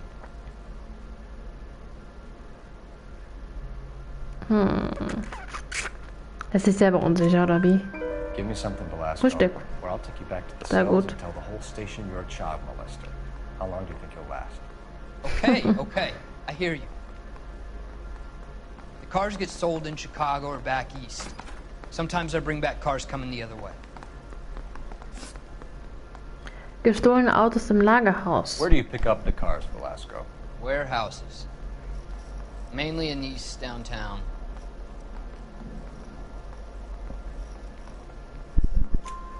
An address, Velasco. You want my help with the DA? Cough it up. Now. A place on Industrial Street. I don't know the number. You're gonna help me out, right? Keep talking, kid. See what we can do. All right, James. Vier We're gonna Punkt check vier. if this information is worth anything. Bei manchen ist es einfach, bei manchen ist es echt schwierig zu wissen. If it is, then we'll know you're a man Die of your word. Gesichtsausdrücke sozusagen. Ob jetzt lügen, ob jetzt unsicher sind oder die Wahrheit sagen, ist ein bisschen schwierig. Yes, I am. Look, can we do this later? I'm in the middle of it. Ray Pinker. I'm with Technical Services. The pink slips are all real. Yes, we Krass, okay. There's only one company that prints them in California, the Marquee Printing Company. They've confirmed that the numbers are legitimate. You've checked them out? Sure. They're on Aliso Street, near the corner of San Pedro. The guy I spoke to was Lightval. Gordon Lightval. Here, I wrote it down. Thanks, Ray. This is a great lead. We'll get down there as soon as we can.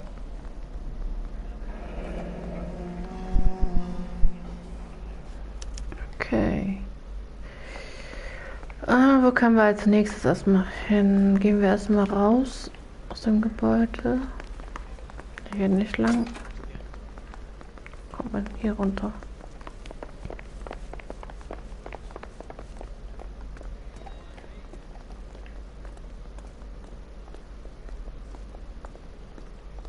Ja, hier muss ich gar nicht hin.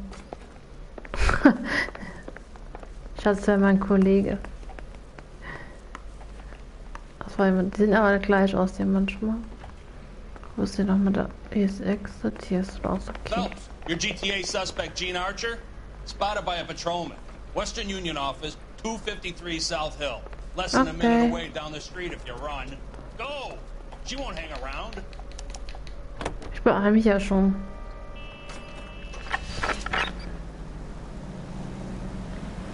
Gut, dann fahren wir zum Asia. Warte. Come on! We don't want to lose her!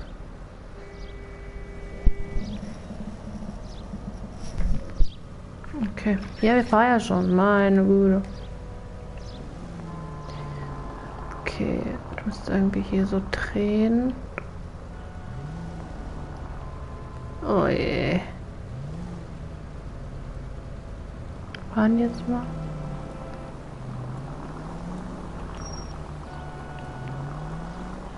So. Los geht's.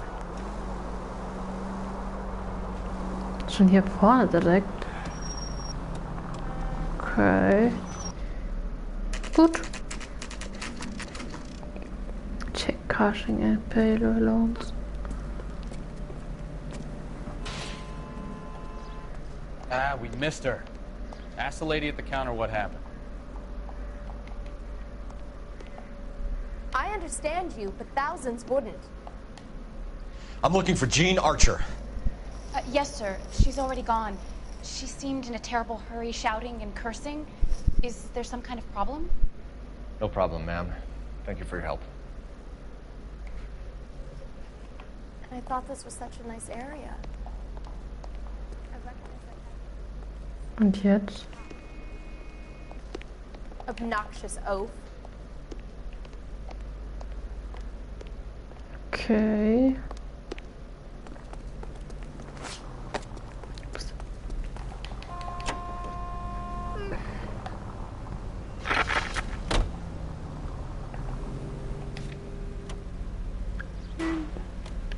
Industry Street fahren wir aber einfach mal hin.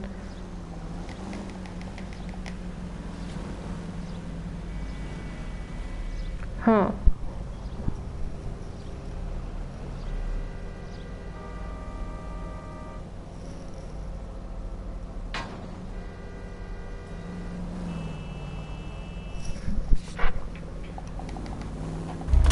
Wo ist er?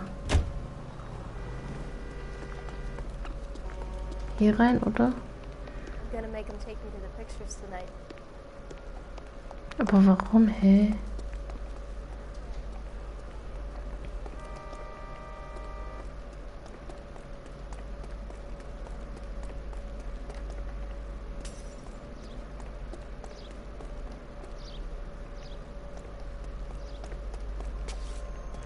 Okay, muss ich jetzt nicht verstehen.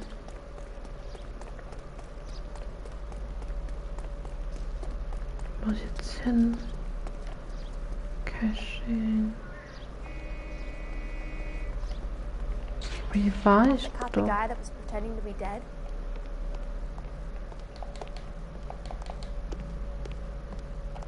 I just work here. Ja, aber kann man hier irgendwas drücken? Nö. Komisch. Ja. Das wollte ich jetzt nicht machen, aber ja, egal.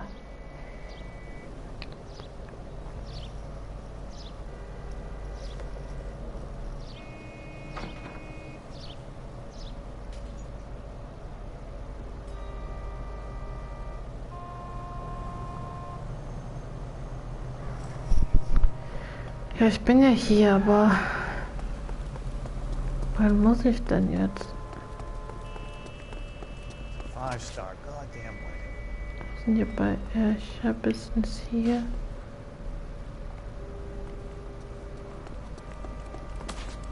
Oh, Entschuldigung. Die Leute man unten umstoßen kann, das ist schon Carriage.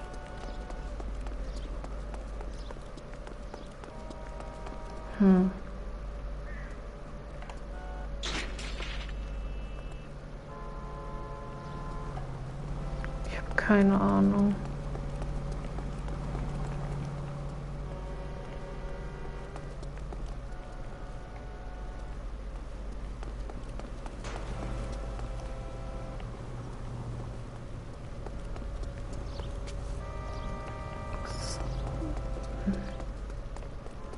Was ist hier?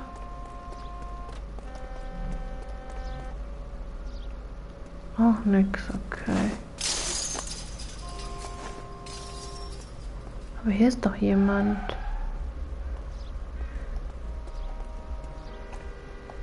Keep talking. Someday you'll say something intelligent. Okay. Ich habe keine Ahnung wohin, ganz ehrlich. Die sagen mir auch nichts.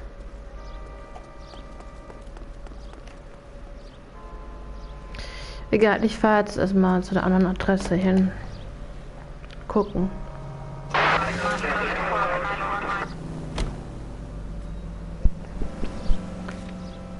Ich würde jetzt, glaube ich, erstmal.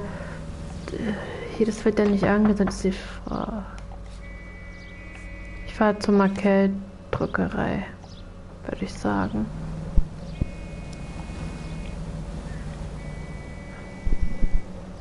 Gut. Kann ich drehen? Nach dem Auto? Okay, supi.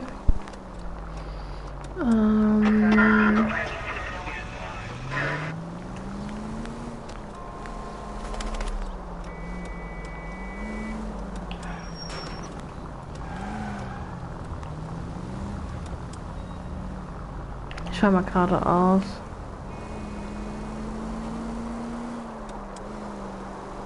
Ton ist ein bisschen entspannter als bei den ganzen Trubel da. Oh, I knew I should have driven. Ja. Ich bin der Profi in Unfälle bauen.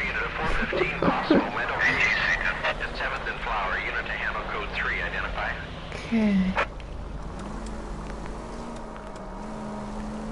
Kommen wir hier weiter?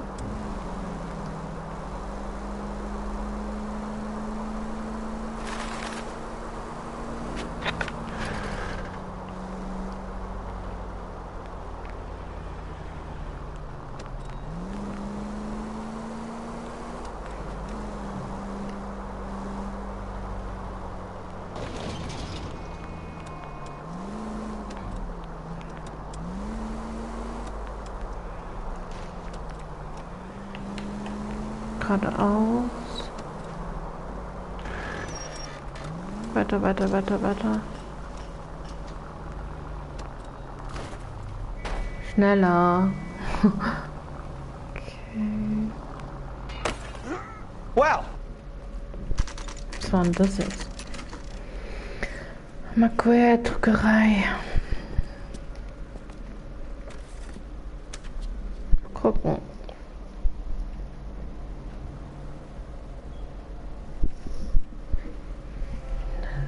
Hör mal rein.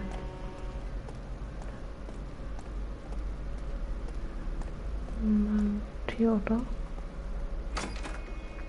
So dunkel. And what can I do for you, gentlemen? I'm a traffic detective from Central Division. Who's in charge here? I am, Gordon Lightfall. What's this about? We understand that your company prints California vehicle titles. Yes, I have the government contract to print pink slips. Have done for some years. Have you had any goods or equipment stolen recently? We're running up against stolen cars with seemingly legitimate paperwork. Not recently. Have you ruled out forgery? There's no shortage of talented artists in this town. We'll keep it in mind.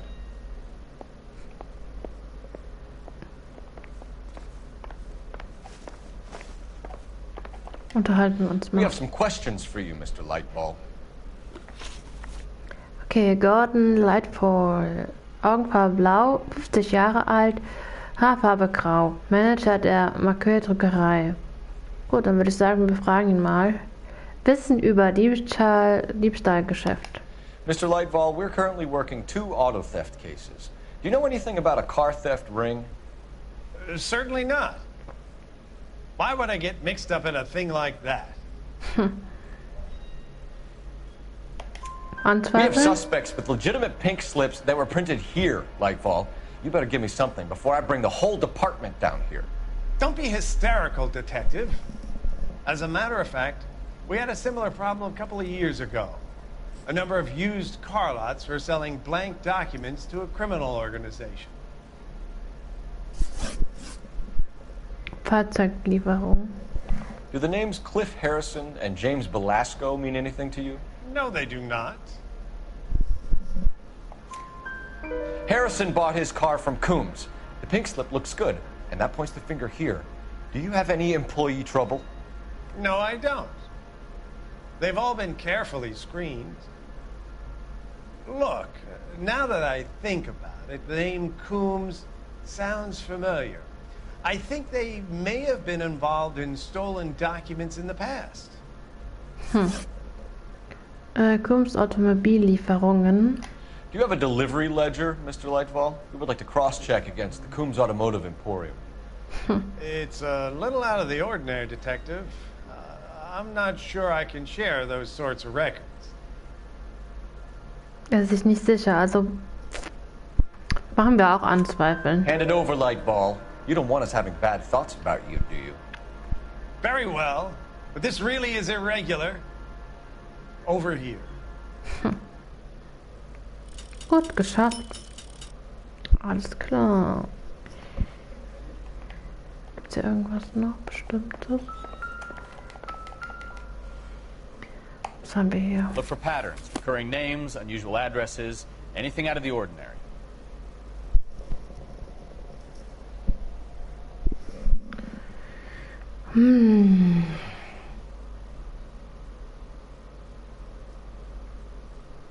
Hier ist irgendwas mit Industrie vielleicht.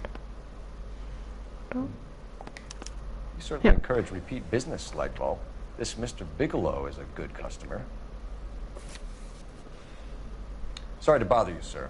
We'll let you know if there are any developments. Gibt's irgendwas noch? Ja.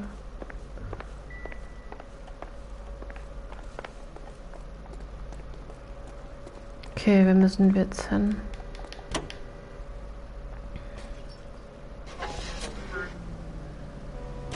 Hey, so nicht fertig. Moment, mal zurück. Habe ich irgendwas übersehen?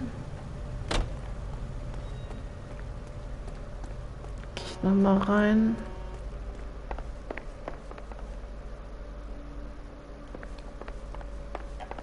Da habe ich ganz abgeschlossen.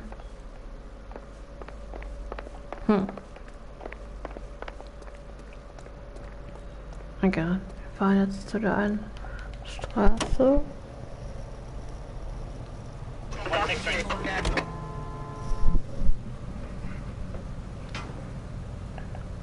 Fahren wir dann zu der 58 Street.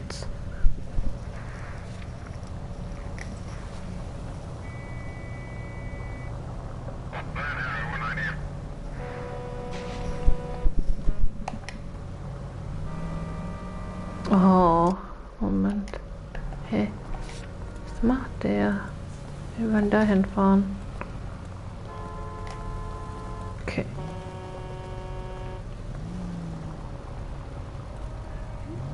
Okay, kommt noch nicht vorbei. Ich warte kurz.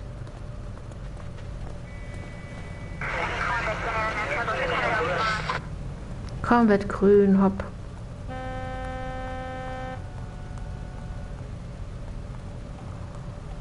Na, endlich.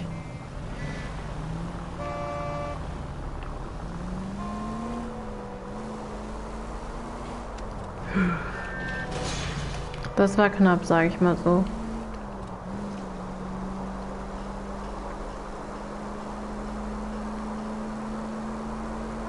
Kann man nicht so fahren wie in GTA, alles umfahren.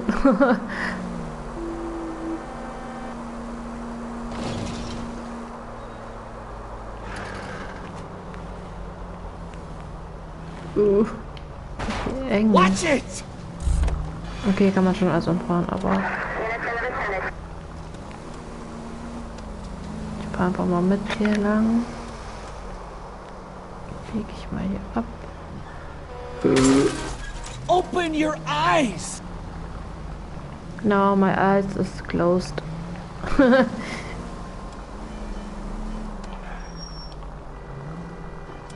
Okay, weißt mir geradeaus. Ich bin schneller wie du.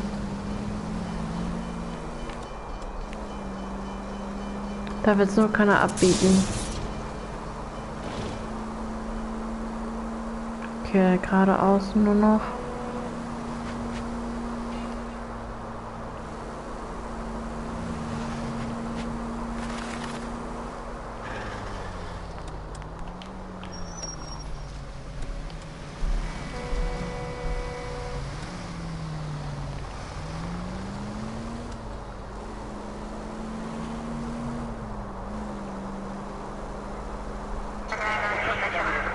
Gut, wir sind jetzt da.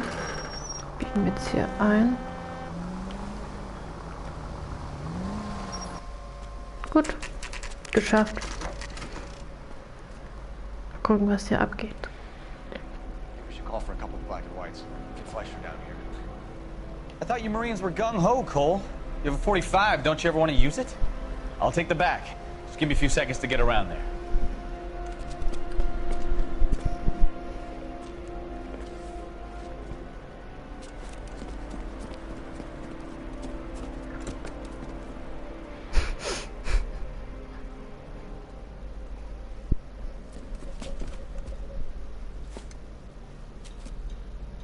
Cole Phelps, LAPD. All of you are coming downtown with me. Think so, huh? Look sharp, it's the cops. Reinforcements are on the way. Cease and desist.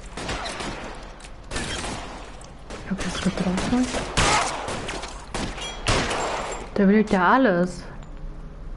You're clear! Go!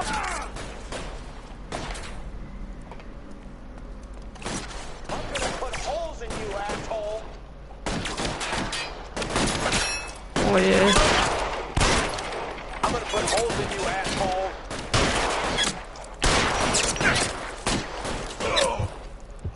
Was schießt man hier Throw auf? out the guns.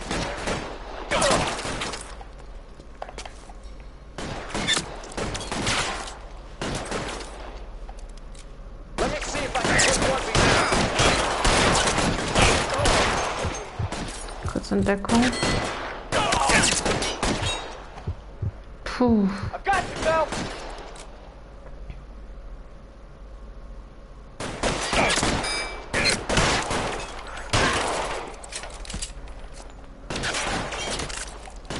Son of a bitch shot me.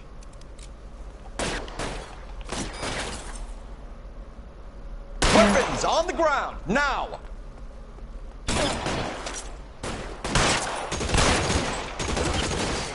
Aha.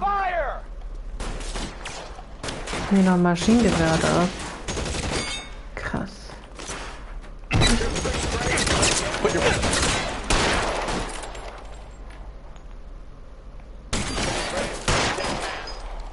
Mann. Ich habe meine Mütze hier weg. Throw out the guns. Die sind so schnell. Ja, mich noch nicht. Jetzt aber. Cool jetzt. How long do you think you can hold out?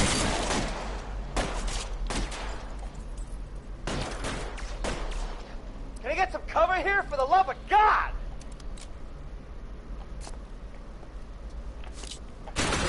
For a dead man.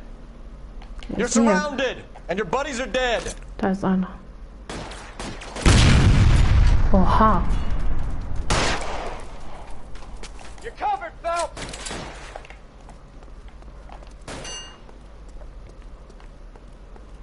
I'm gonna put holes in you, asshole.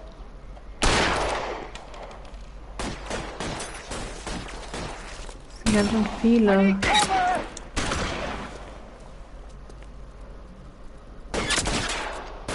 Ah, hier. Da ist jemand.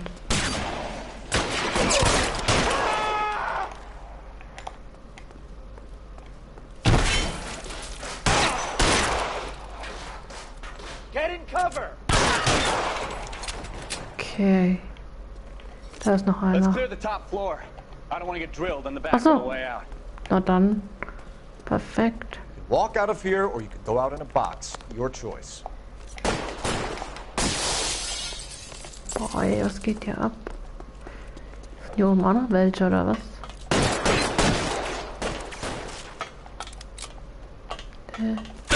Stay down. Fire!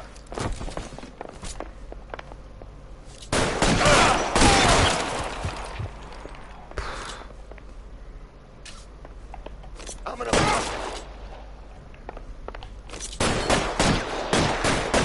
Wo schießt du denn hin? Find some cover. So, du schießt einfach in Can I get some irgend... cover here for the love of God? Yes. Door at the end. I heard something. Puh. Haben wir jetzt erschossen hier. Was gibt's hier? Was ist das? It doesn't appear to be connected. Ja, das brauchen wir nicht. Gibt's da noch welche?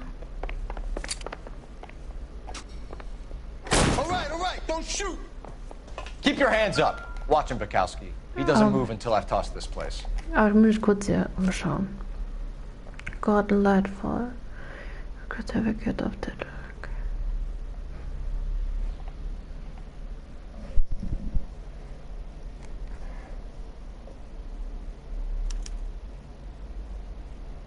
Marquee Printing Company. There's nothing like going direct to the source.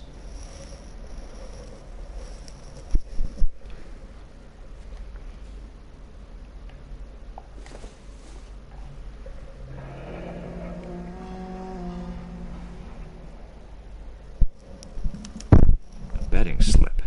Looks like Mr. Lightfall has been on a losing streak.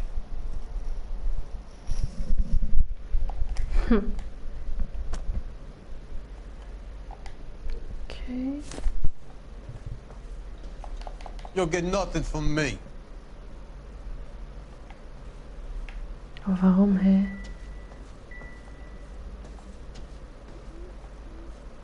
Warum?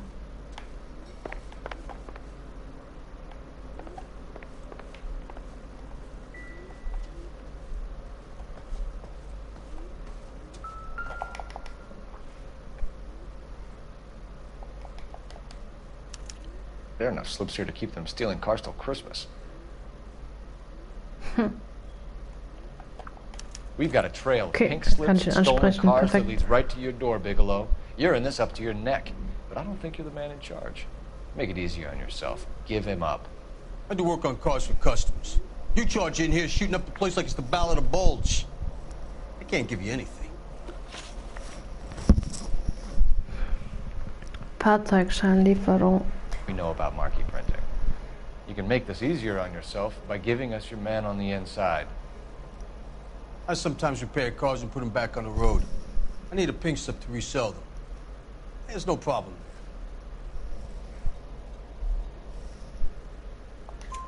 There are at least 4 dead men in this warehouse. Das schon so wieder falsch. Punks won't make for that much extra paperwork. We'd be doing the legal system a favor. Okay, tough guy. I get the message. Lightfall. The guy who runs Marquis. He's the big shot.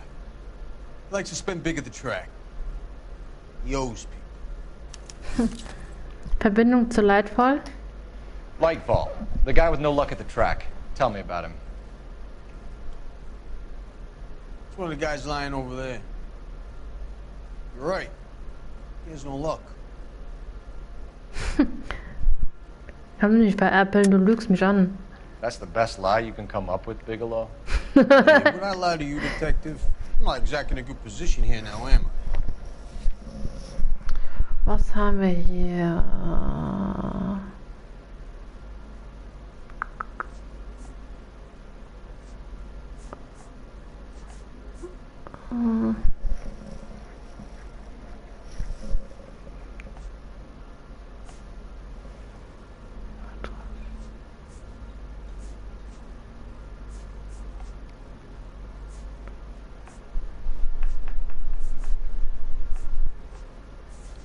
Boah, was nehme ich hier?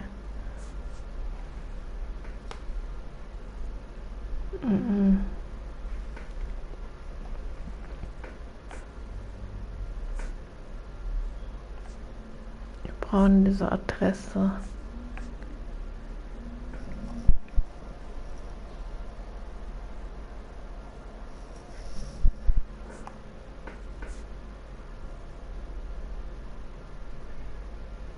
Spit it out, copper. I ain't got all day.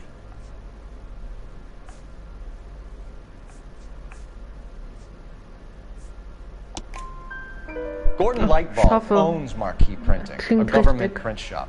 He's losing big at the track. He has these big government contracts. He's in hock over 20 grand. If the feds find out, contracts will be all over. Lightball plays ball. All right, Bigelow. Okay. The heat is off you. Play your cards right and you'll be able to count your time in Quentin on one hand.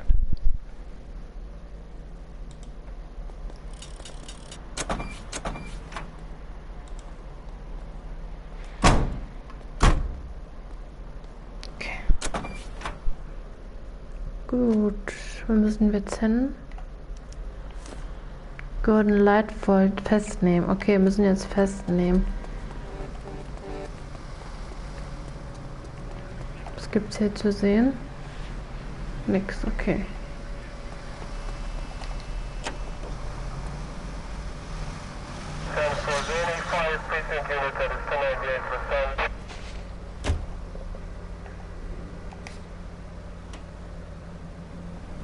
Okay, wieder in die Druckerei fahren, oder?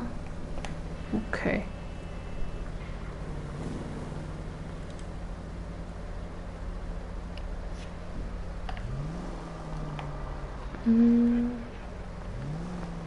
So, ich muss nur kurz drehen. Okay. What a mess. Gonna take some cleaning up, that's for sure. I wish it hadn't gone that way. Well, they shouldn't bring guns to work with them. We didn't have a lot of choice. You have to admire the barefaced cheek of someone who tries to blow your brains out one minute and pleads innocence the next. Yeah, especially when he's... Careful! Ich muss hier durch. Ich muss jemanden festnehmen. Yeah, especially when he's surrounded by evidence. You know, guys like Bigelow spend so much time convincing themselves that they're not doing anything wrong, that they actually start to believe their own bullshit. They get sloppy. Bigelow, Lightball, all of them. If they hadn't, who knows how long they could have kept this racket going. Complacency or greed. It's always one of the two that brings them down. Ich hoffe, hier fährt gleich jemand.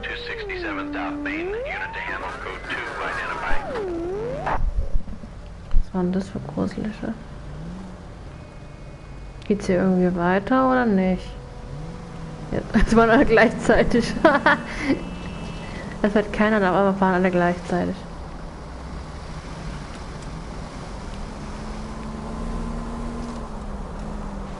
Okay.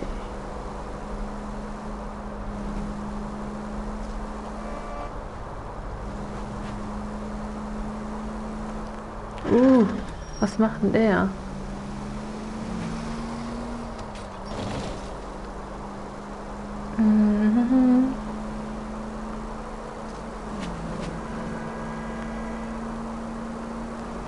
Da muss man manchmal echt aufpassen, weil die biegen manchmal so schnell ab. Aber hier gerade ist nichts passiert. Nur kurz geschliffen. Okay, wir sind ja schon da gleich wieder. Okay, perfekt. Moment.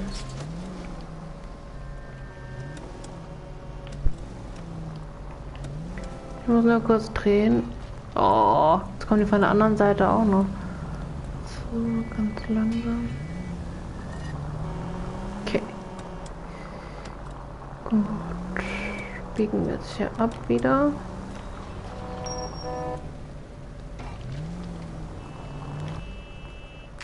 Gut, dann nehmen wir jetzt fest.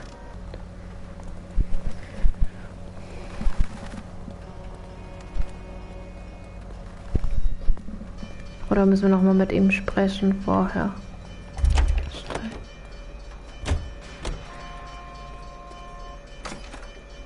You're under arrest. You again? This harassment is starting to wear thin. We found a box of pink slips in a warehouse full of hot cars. You signed for them, Lightball. I signed for all the orders and deliveries. You'll need something better than that, cowboy.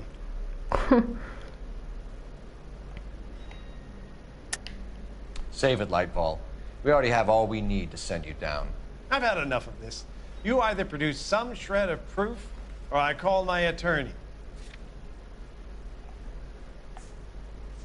Ich glaube, wegen dem Bettschein. Oder? You're in the hole with the organization. Richtig. We know about the debts, Lightball. I agree. I have a small problem. I'm prepared to help you in any way I can, Detective. I'll name names. I need you to keep this out of the paper. You need to shut up now, Lightball. Gordon Lightball, I'm charging you with conspiracy and fraud. Hands behind your back. Aber ins Gefängnis. Ich habe genug gehört. The LAPD Central Traffic Division has today smashed a nationwide auto theft ring, writes crime correspondent, blah, blah, blah. Oh, here it is. Traffic squad detectives confronted a large group of armed thugs. After an exchange of gunfire, more than a dozen dead criminals were removed from the scene. The LAPD sustained no casualties. Damn fine work, Phelps. Now get out there and nail some more bad guys, will you? I want to finish reading this.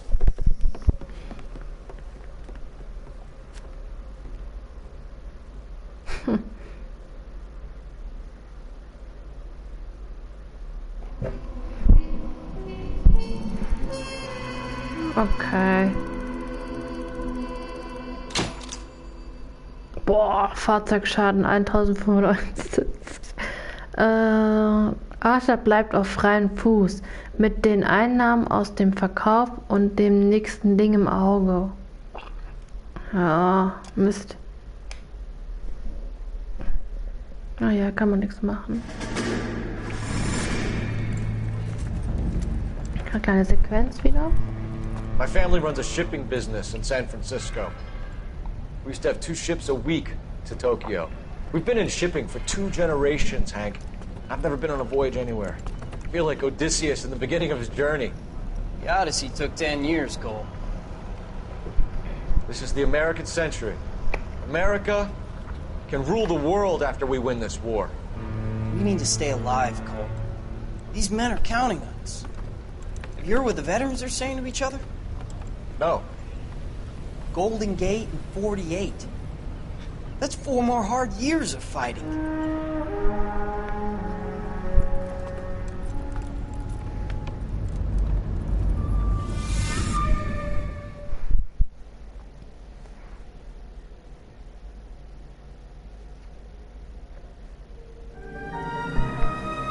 Der gefallene Idol. Nächster Fall. Sehr gut. Mal gucken, worum es da geht.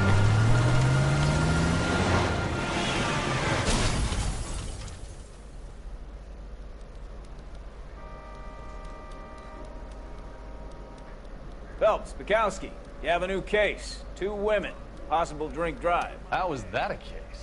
The broad says she was doped and that somebody tried to kill her. Where did this take place?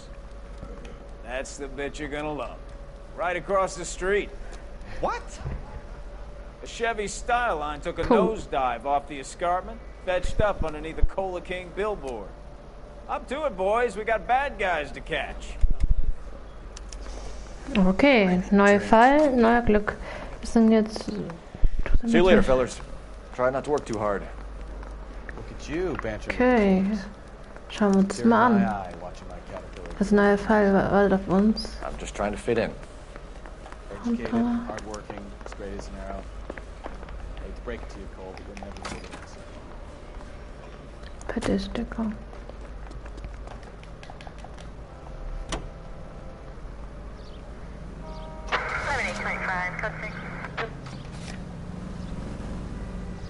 Ist schon direkt hier in der Nähe, oder was? Ist schon aufgezeichnet? Perfekt. Zurück. Ist da drin? Okay. Irgendwie drehen. Das ist genau hier vorne, aber wie kommt man da hoch?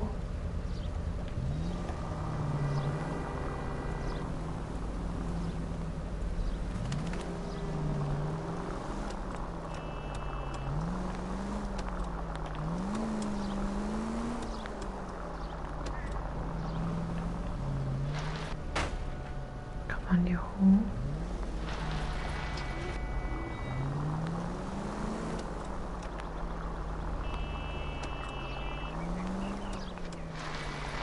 Ah, hier hoch, okay.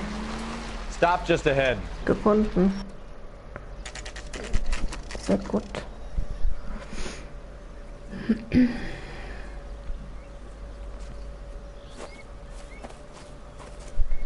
Her face looks familiar. Well, that's June Ballard, Tarzan's sister, beast of the Amazon. She's married to Guy McAfee. The captain has moved to Vegas now, but the two of them still have juice. Phelps, traffic. Detective Phelps. Hey, Bukowski. Long time no see. You could have called this in by megaphone, Enrique. Phelps, this is Enrique Gonzalez.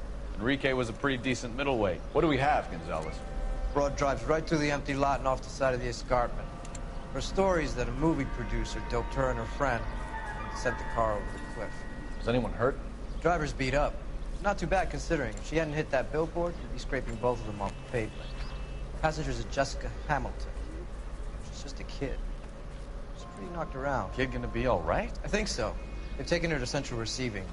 If you want to take a look around, stall the ambulance. Thanks. Do that. One more thing. Watch out for the driver. She cuts rough. Okay. Gut, dann würde ich sagen, wir schauen uns mal hier beim Unfallort vorbei. Also mit ihr rede ich noch nicht. Wie kommt man da unten wieder zum Auto?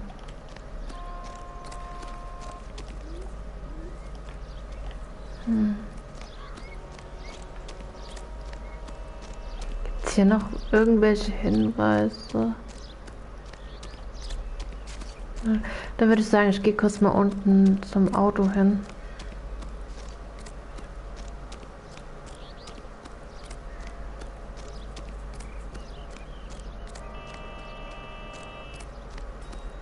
You'll want to see this, Phelps. There, laid out on the trunk.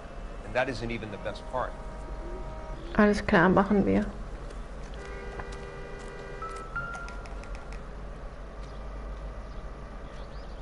Looks like they're lucky they weren't more badly injured. Must have been unconscious. Being relaxed tends to lessen the soft tissue damage.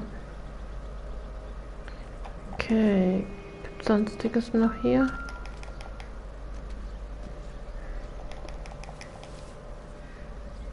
Oh. They've been torn off. Where did you find them? They were stuffed in the young lady's handbag. I'll run a trace for semen when I get back to the lab.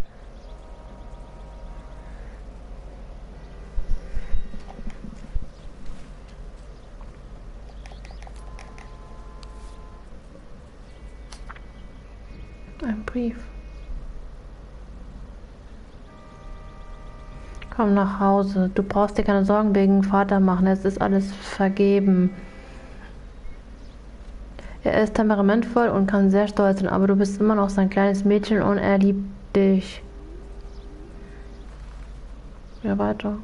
Ich weiß, dass er das, was er gesagt hat, nicht so gemeint war. Du bist ein gutes, anständiges Mädchen und passt nicht nach Hollywood. Ich war auch mal 15 und ich wollte wie Clara Bow sein, schöne Kleider tragen und hübsche. Aber als ich erwachsen wurde und den Vater geheiratet habe, habe ich erkannt, dass ich mit so einem Leben niemals glücklich geworden wäre. Du wirst es eines Tages auch erkennen. Ich bin sicher, Tante Juni passt auf dich auf, aber ich mache mir einfach Sorgen um dich. Du kennst ja deine alte Mutter. Die Welt ist sehr gefährlich. Gefährlicher Ort für junge Mädchen, vor allem für solche, die nach dem Stern greifen möchten. Sterne sind schön anzuschauen, aber manchmal verdecken sie einen die Sicht auf das, was man direkt vor der Nase hat. Emma wird so hübsch und der kleine Molly ist genauso süß, wie du in ihrem Alter warst. Sie brauchen eine große Schwester, die auf sie aufpasst. Liebe Jessie, bitte komm nach Hause. Ich habe Angst um dich. Ich werde das Gefühl nicht los, dass etwas Schreckliches passiert wird. Ich warne jede Nacht um dich. Deine dich liebende Mutter, Camille Hamilton. Das ist ein Brief gerichtet. A long way from home. Ja, okay. Gut, was haben wir hier noch für Hinweise? Ein Nummernschild.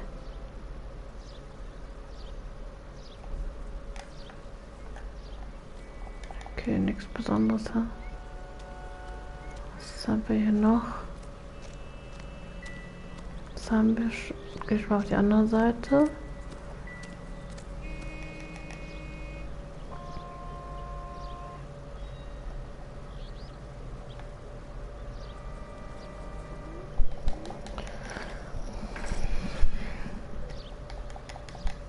Was gibt's hier noch?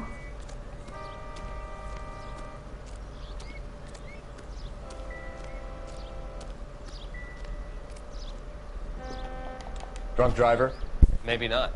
How so? Well, a head I found without a body piqued my interest. See what you think. Alas, poor Yorick. I knew him, Horatio. Is it real? No. I think it's supposed to be a replica of an Indian shrunken head. It's some kind of curio or movie prop. See the casting marks? Schauen wir uns den mal an. What's it made from? Plaster of Paris would be my first guess, then painted. So we can rule out the murder angle? No, you can rule that in. That thing was wedging the accelerator to the floor. Whoever did it wanted these women dead. Okay. How does someone manage to tip their ride straight off a cliff? If the driver's in a fit state, we should ask. Gut, dann befragen wir es dann mal. Laufen wir wieder hier hoch. Gucken, was sie zu sagen hat.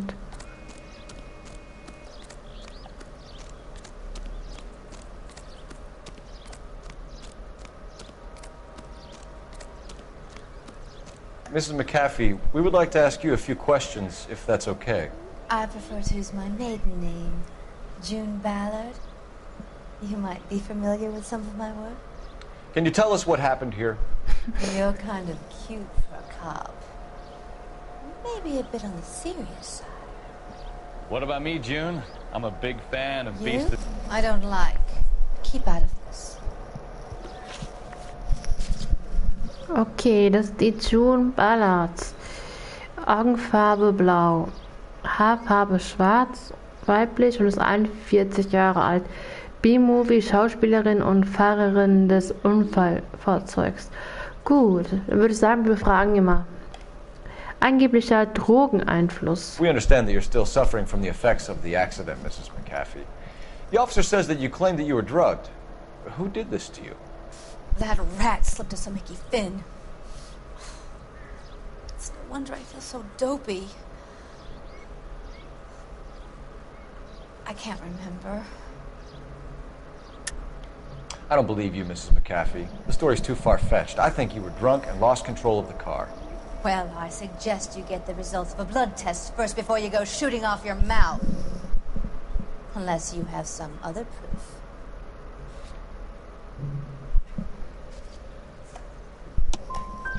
Well, I could drink you under the table any day of the week and still be fine to drive home.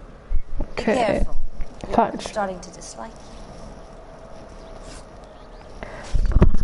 Können wir das wiederholen? What can you tell us about the passenger in your car? Jessica Hamilton. Poor Jessica. It's been a rough day for her. She's desperate to break into movies. What more can I say?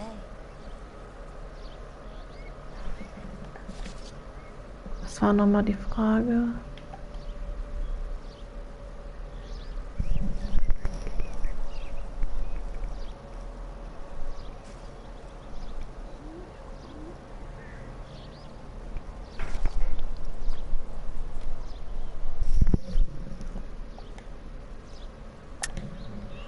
I think you're lying, Mrs. McAfee. I think something happened to Jessica yesterday before the crash. I'm offended, Sunshine. Do you have any proof? Ich hoffe, ich liege jetzt richtig. Miss Hamilton's underwear were physically torn from her body. Jetzt mal liege ich richtig. She wanted to go to a casting. I took her to a casting. Whatever happened after that is between her and Mark Bishop. Künstlicher Schrumpfkopf. We found a shrunken head. It was used to tamper with your car. You see, I normally don't drive off cliffs. The last thing I remember is getting behind the wheel. It's obviously some kind of movie prop. Selber nicht, You must also know where habe it ich came mal from. Anzweifeln gemacht. In case you hadn't noticed, I am the talent. And the talent doesn't deal with props or sets or any of that kind of stuff. Why don't you ask Mark Bishop which prop house he uses? You mentioned a Mark Bishop. You think he might have had something to do with this? He's a movie producer. As for his involvement, you just leave it to me and my husband to worry about. Ich würde sagen Anzweifeln. I want to know what happened between you two that made him want to commit a double murder. Bishop offered me a part in his picture. Then he withdrew it. Fact is, we had a deal. I pressed him on it. And this is where I end up. Mrs. McAfee, I think it would be in everyone's best Eine Fall. interest if you Okay, kann accompanied mitleben. Gonzalez back to the receiving hospital. Solange man den Fall abgeschlossen hat, These irgendwie. guys can take me home after. My lawyer and I have talked to the news house. Mrs. McAfee, you are still under the influence of narcotics, and you're likely to go into shock once the drugs wear off. And I thought you were a heel. It's nice of you to be concerned. I think we're good here. Let's go see what we can shake out of the kid. Okay. Ich habe alles durchsucht.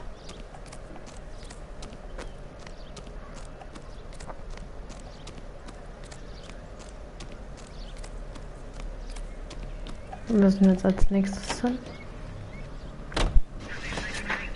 Zentralklinik fahren wir. The car crash victim has regained consciousness at Central Receiving Hospital. Und ist noch in der Nähe, okay. 11K Roger, en route. Zurück.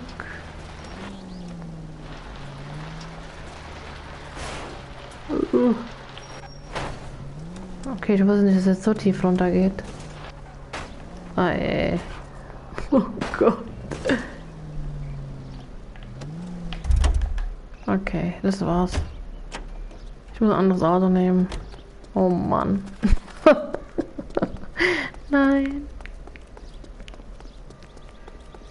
Da gibt es genug Autos. Pretending to be dead?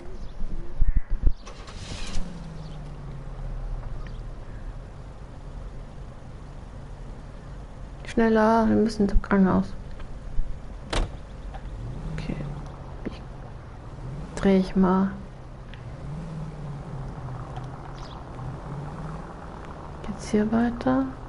Sackgasse. Fahr ich hier rum.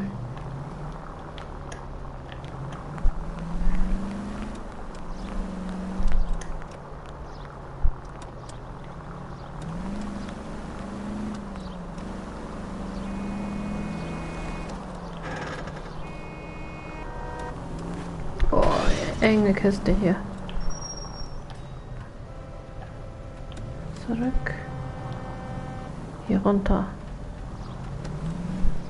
Würde ich sagen. Achtung.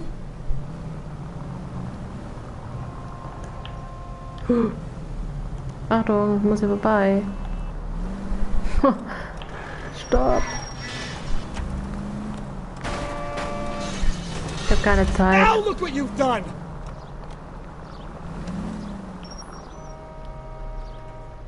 Ist hier richtig, oder?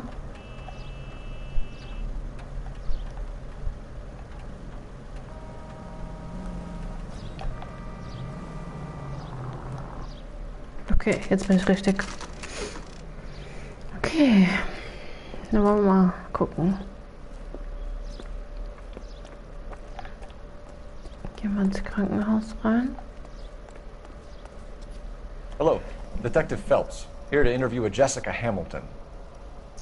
Jessica Hamilton. Oh, yes. She's in the room, right behind you, Detective. You can't hold me here. No! I don't need to be manhandled by a doctor. I need my lawyer! Hey! Where is the telephone? Do you know who I am?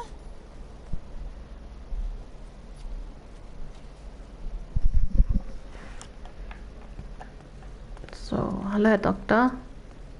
Hello, Doctor. I'm Detective Phelps. You're attending to the young lady from the auto accident? Yes. She's conscious now, but I doubt she'll remember much. She's still feeling some of the after effects. Jessica was drugged? She certainly was. Chloral hydrate would be my guess, and there's clear evidence of abuse. She's still a minor, Detective. Someone planned a double murder to cover up a statutory rape? Swap 7 years for life and gets Guy McAfee on their case? Doesn't make much sense to me. I guess it depends on what they had to lose. Okay. Dann gehen wir zu der Dame rein. Gucken, was sie sagt. Feeling better since this morning, Jessica? A little. My head still feels swimming. Nope.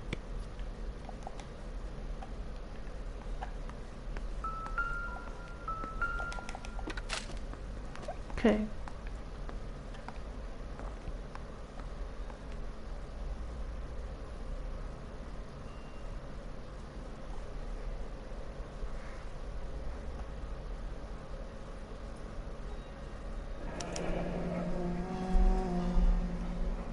Oh, krass. Gut, dann befragen wir mal die Dame. Hello, Jessica. My name is Cole Phelps. I'm a policeman. I'd like to talk to you about your accident, if that's okay. Okay. So, das ist Jessica Hamilton. Augenfarbe blau, 15 Jahre alt, Haarfarbe braun, weiblich. Beifahrerin des Unfallfahrzeugs. Gut, dann würde ich sagen, wir befragen die Dame mal.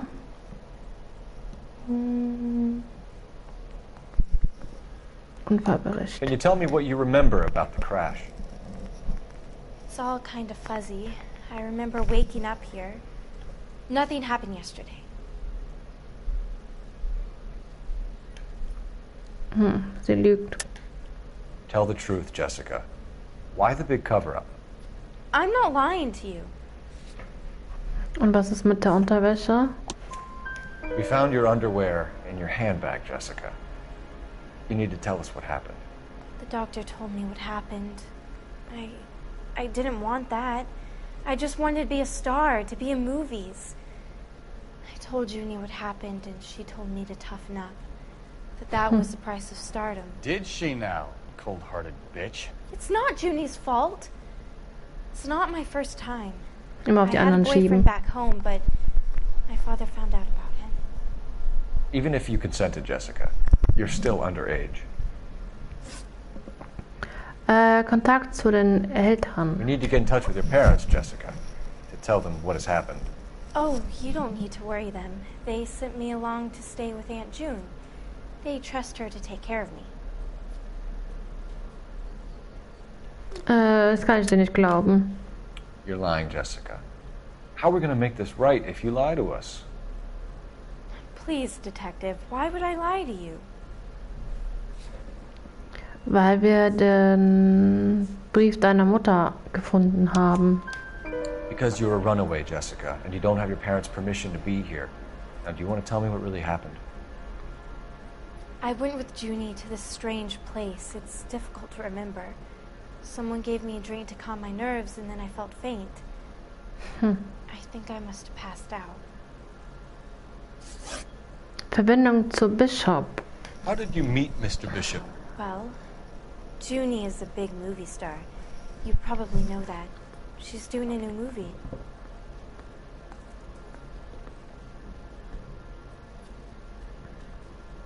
Ich mach mal anzweifeln, weil sie selber nicht What's sicher the ist. story with Bishop and Mrs. McAfee? Why does he want the two of you dead? That can't be true. Mr. Bishop seemed very happy today. I mean, yesterday. And that's why he wedged a shrunken head against the accelerator pedal and punted the two of you over an escarpment? I overheard Junie speaking to him on the phone a couple of times. Screaming, really. She can be very hard sometimes, Junie. But they seemed okay yesterday, like they worked it out. Okay, Beweise für kriminellen I Missbrauch. know what happened to you, Jessica. Where exactly did it take place? Please, it's scary. It's really difficult to think of anything. Komm, ich glaub dir das mal. Jessica, I really need you to help me here. I remember the mermaid. Was the mermaid in the movie too? No, it was on the front of a building. We pulled up in front of the mermaid.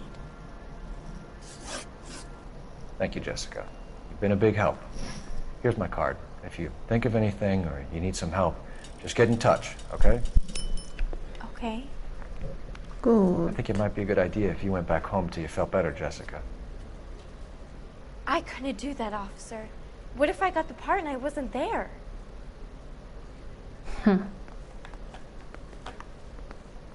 It's the tale of this town, Cole. Lambs that go willingly to slaughter. Who the hell is that? Must Ach be a ja, lawyer. He certainly die expedited her Dame, release. I don't die like it, nix von Cole. nix Why is she in wusste. such a hurry? We should follow her.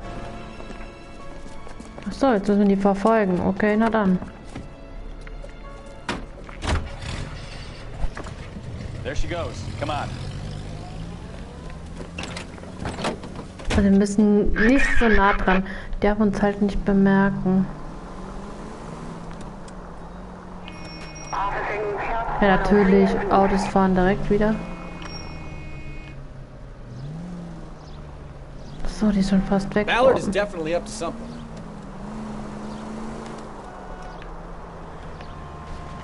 Ah, da fährt sie.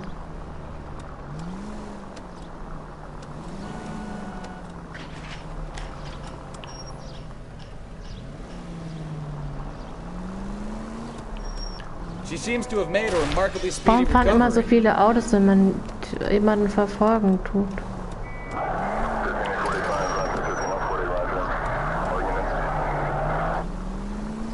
Okay, sie ist abgebogen. Der nächste auch wieder abgebogen. Okay. Ah, da fährt sie. Der wollen sie nicht bemerken lassen. Ah, okay, das war schon. Na dann. Wenn es immer so laufen würde, perfekt.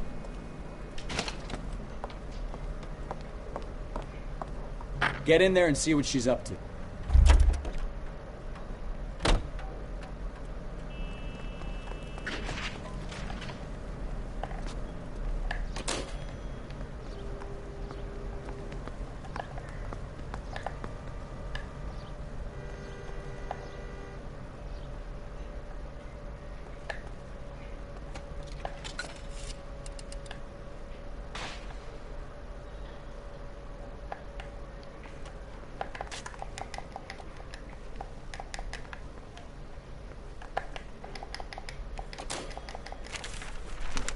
Okay, geschafft.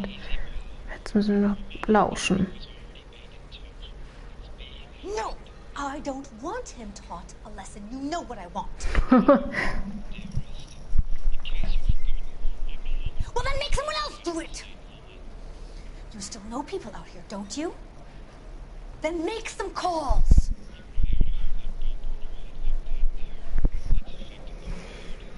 I'm going to be very clear about this.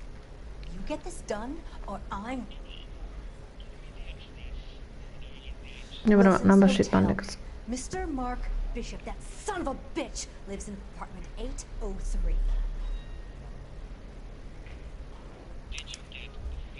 Sure, I got the film. Film? Was für ein Film?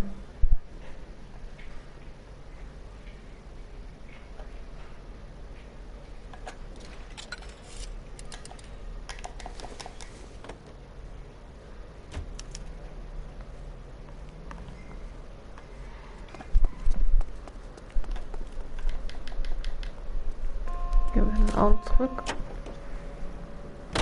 So what's the story? I'm guessing she didn't stop for light refreshments. Gut, dann fahren wir made a jetzt zu call. Bishops Sounds like Mark Apartment. Bishop has a heap of trouble headed his way. I've got an address. Wilson's Hotel, apartment 803. Oh shit, you better step on it. If he's got any sense, he'll be as far away from home as possible. If he had any sense, he wouldn't have tried bumping off Guy McCaffrey's wife in the first place. Or he'd have done the job properly. McCaffrey will break a fella's legs just for looking at his broad the wrong way. Okay, What did you make of the weiter kid? geht's. You believe her story? I think she was doped out of her tiny mind and given the casting couch. That fucking bitch Ballard sold her out. So if Ballard was doing someone a Fängt favor, mir hier ab, why weil da did they hinten try to geht's kill schnell her? weiter.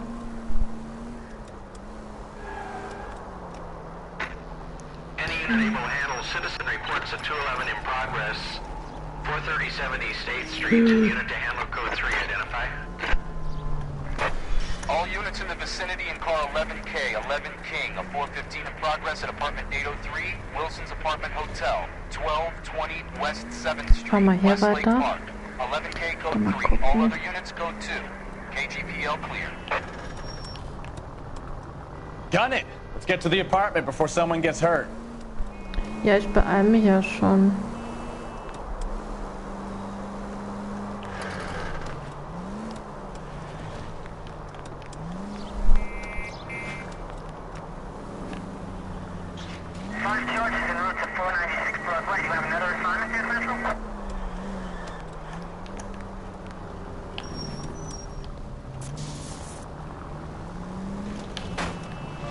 Sorry. Christ alive! Ich hab's eilig. Ich kann aber rückwärts. Was hört das hier?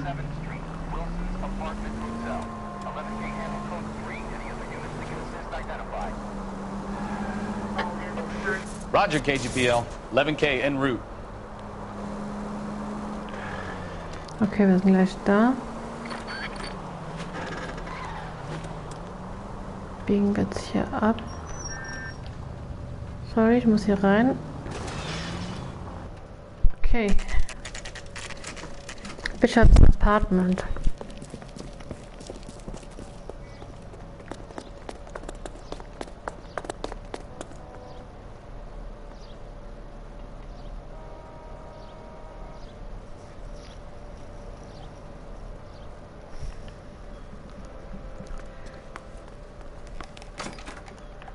I'm Detective Phelps. We received a call about a domestic disturbance in apartment 803. Oh, the detectives. Listen, Mrs. Bishop's pretty upset. Take the elevator and then left down the corridor. It's the last door on the right.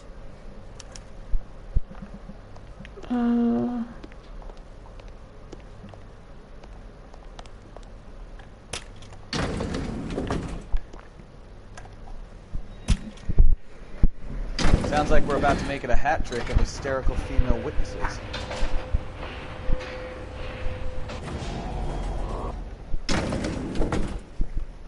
Und mein neuester Aufzug.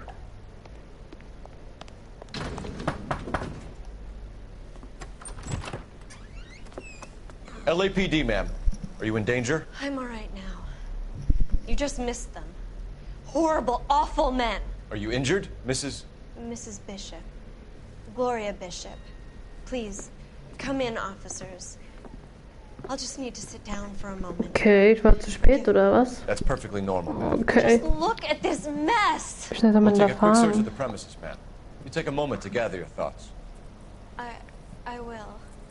Thank you, officer.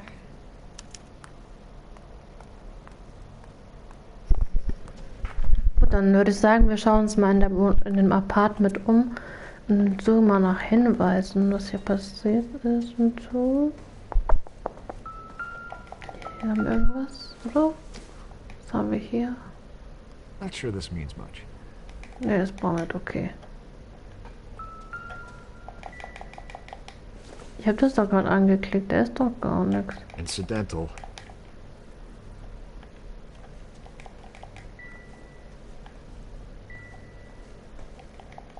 Ah, hier ist irgendwas. Habe ich übersehen. Zahlen Sie gegen diesen Scheck diesen Betrag von $20.000 an Lorna Hot. Was? What do you have to do to earn $20,000? Es geht immer so schnell weg, das kann man nicht so schnell lesen. Alles klar. Was gibt's hier noch?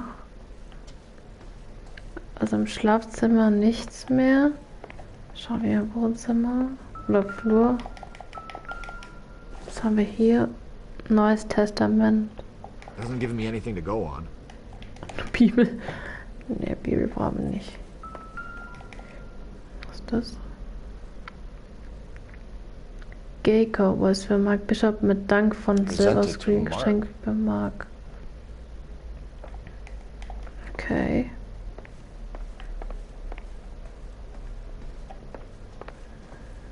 Was gibt's hier noch? Geldscheine. Don't think this is any use to us. Das glaube ich auch nicht. Was gibt's hier noch? Was ist das? Der Kampf der Liebe durch alle Zeiten von Griff, die große Mauer von Great Wall of Babylon. Babylon. A replica of a replica. Aber sieht schon cool aus.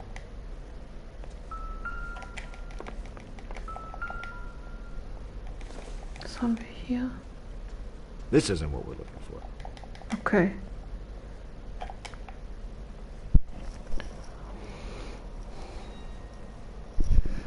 Dann gehen wir jetzt. Boah, wir haben nicht geguckt. Gibt's hier irgendwas?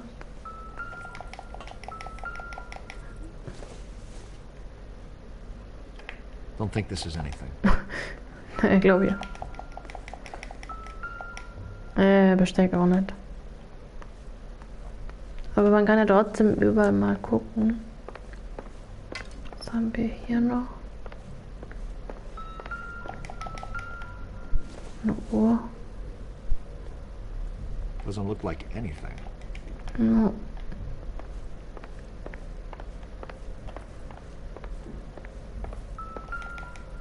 Ah, ein Foto. Looks like we found our mermaid. Who are these men in the picture? My husband, Mark, and Marlon Hopgood. They work together on occasion. That's Hopgood's shop.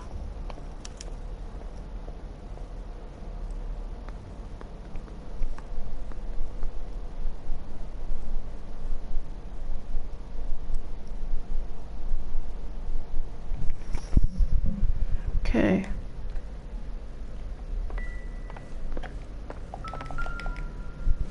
Was ist das? I don't think this is going to help us. Brauchen wir nicht. Okay, dann würde ich sagen, befragen wir sie mal. So, das ist die Gloria Bishop. Augenfarbe grün, 26 Jahre alt, Haarfarbe braun, Frau von Mark Bishop und Überfallopfer. Dann befragen wir sie mal. Hausfriedensbruch. Those men, I think they work for Guy McAfee. Do you know the name? No. Why should I? June Ballard is married to Guy McAfee. Have you heard of her? That slut. She's been badgering my husband for days. Mrs. McAfee alleges that your husband tried to kill her and her friend last night. I think you should tell us what you know. My husband's a movie producer. This has something to do with his new picture. He doesn't include me in his business. Ich zweifle mal.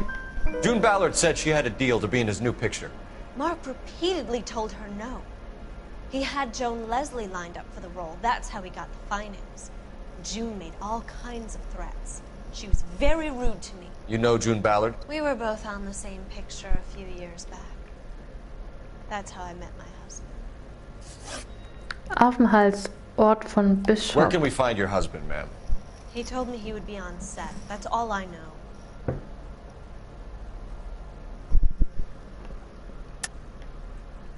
You're lying, Gloria. He knows he has to get out of town, and you're covering for him. I'm tired of this, and you have nothing to go on. Hab ich jetzt was falsch gedrückt? Oh, nee. Sorry. Sometimes you have to shake the tree to see what falls out. Either we find him, or McAfee's people do, Mrs. Bishop. Wenn man If you care zurückgeht, for kann man him, you direkt should make nochmal sure neu that machen. we find him Perfekt. first. I do care for him. But I don't really know where he'd go if he were in trouble. Hopgood might know.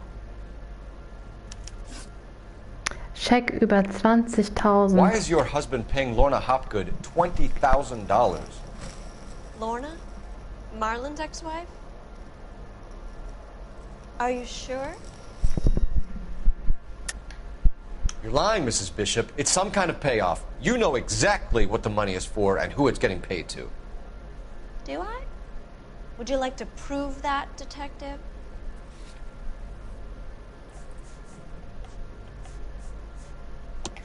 Your husband looks like he's being blackmailed. They obviously have something on him if he's prepared to kill to cover it up. Why is the payment going to Hopgood and not McAfee? Lorna works at a check-cashing place in Hollywood. You need to ask Hopgood why he needs that much money in cash. Okay, Missbrauch von Jessica Hamilton. Your husband was at a casting yesterday with a young girl? Not that I know of. He told me he was looking at locations. The picture's been cast. Jessica remembered a mermaid. The mermaid on the front of the prop store. You better come clean with me. This is a sick town, Detective. Are you sure you really want to know? The truth is, my husband likes them young. And you think that's okay? Das geht I was so weit. 16 when I first met him. I thought he was a genius, a magician with film. I was 20 before I realized he was just a B-movie hack. But he's nothing compared to some of the monsters at these big studios. My guess is Ballard sacrificed her little friend. Happens to a lot of girls. Your husband is in trouble. It could go easier for him if you were more helpful, Mrs. Bishop. He's a big boy, Detective, and so are you. This is Hollywood. There's always a deal to be done.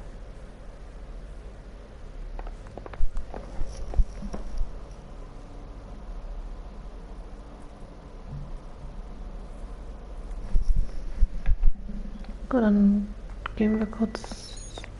Wo ist denn hier das Telefon wieder? Ah. Hä?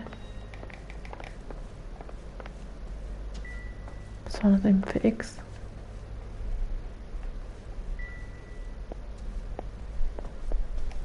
Ah.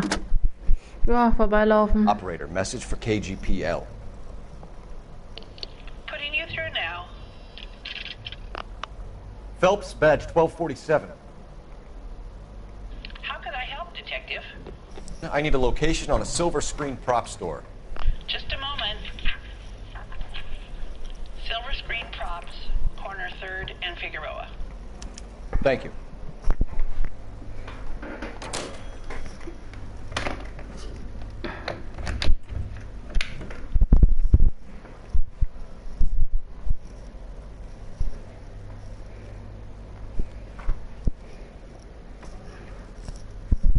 Okay, jetzt haben wir die Adresse.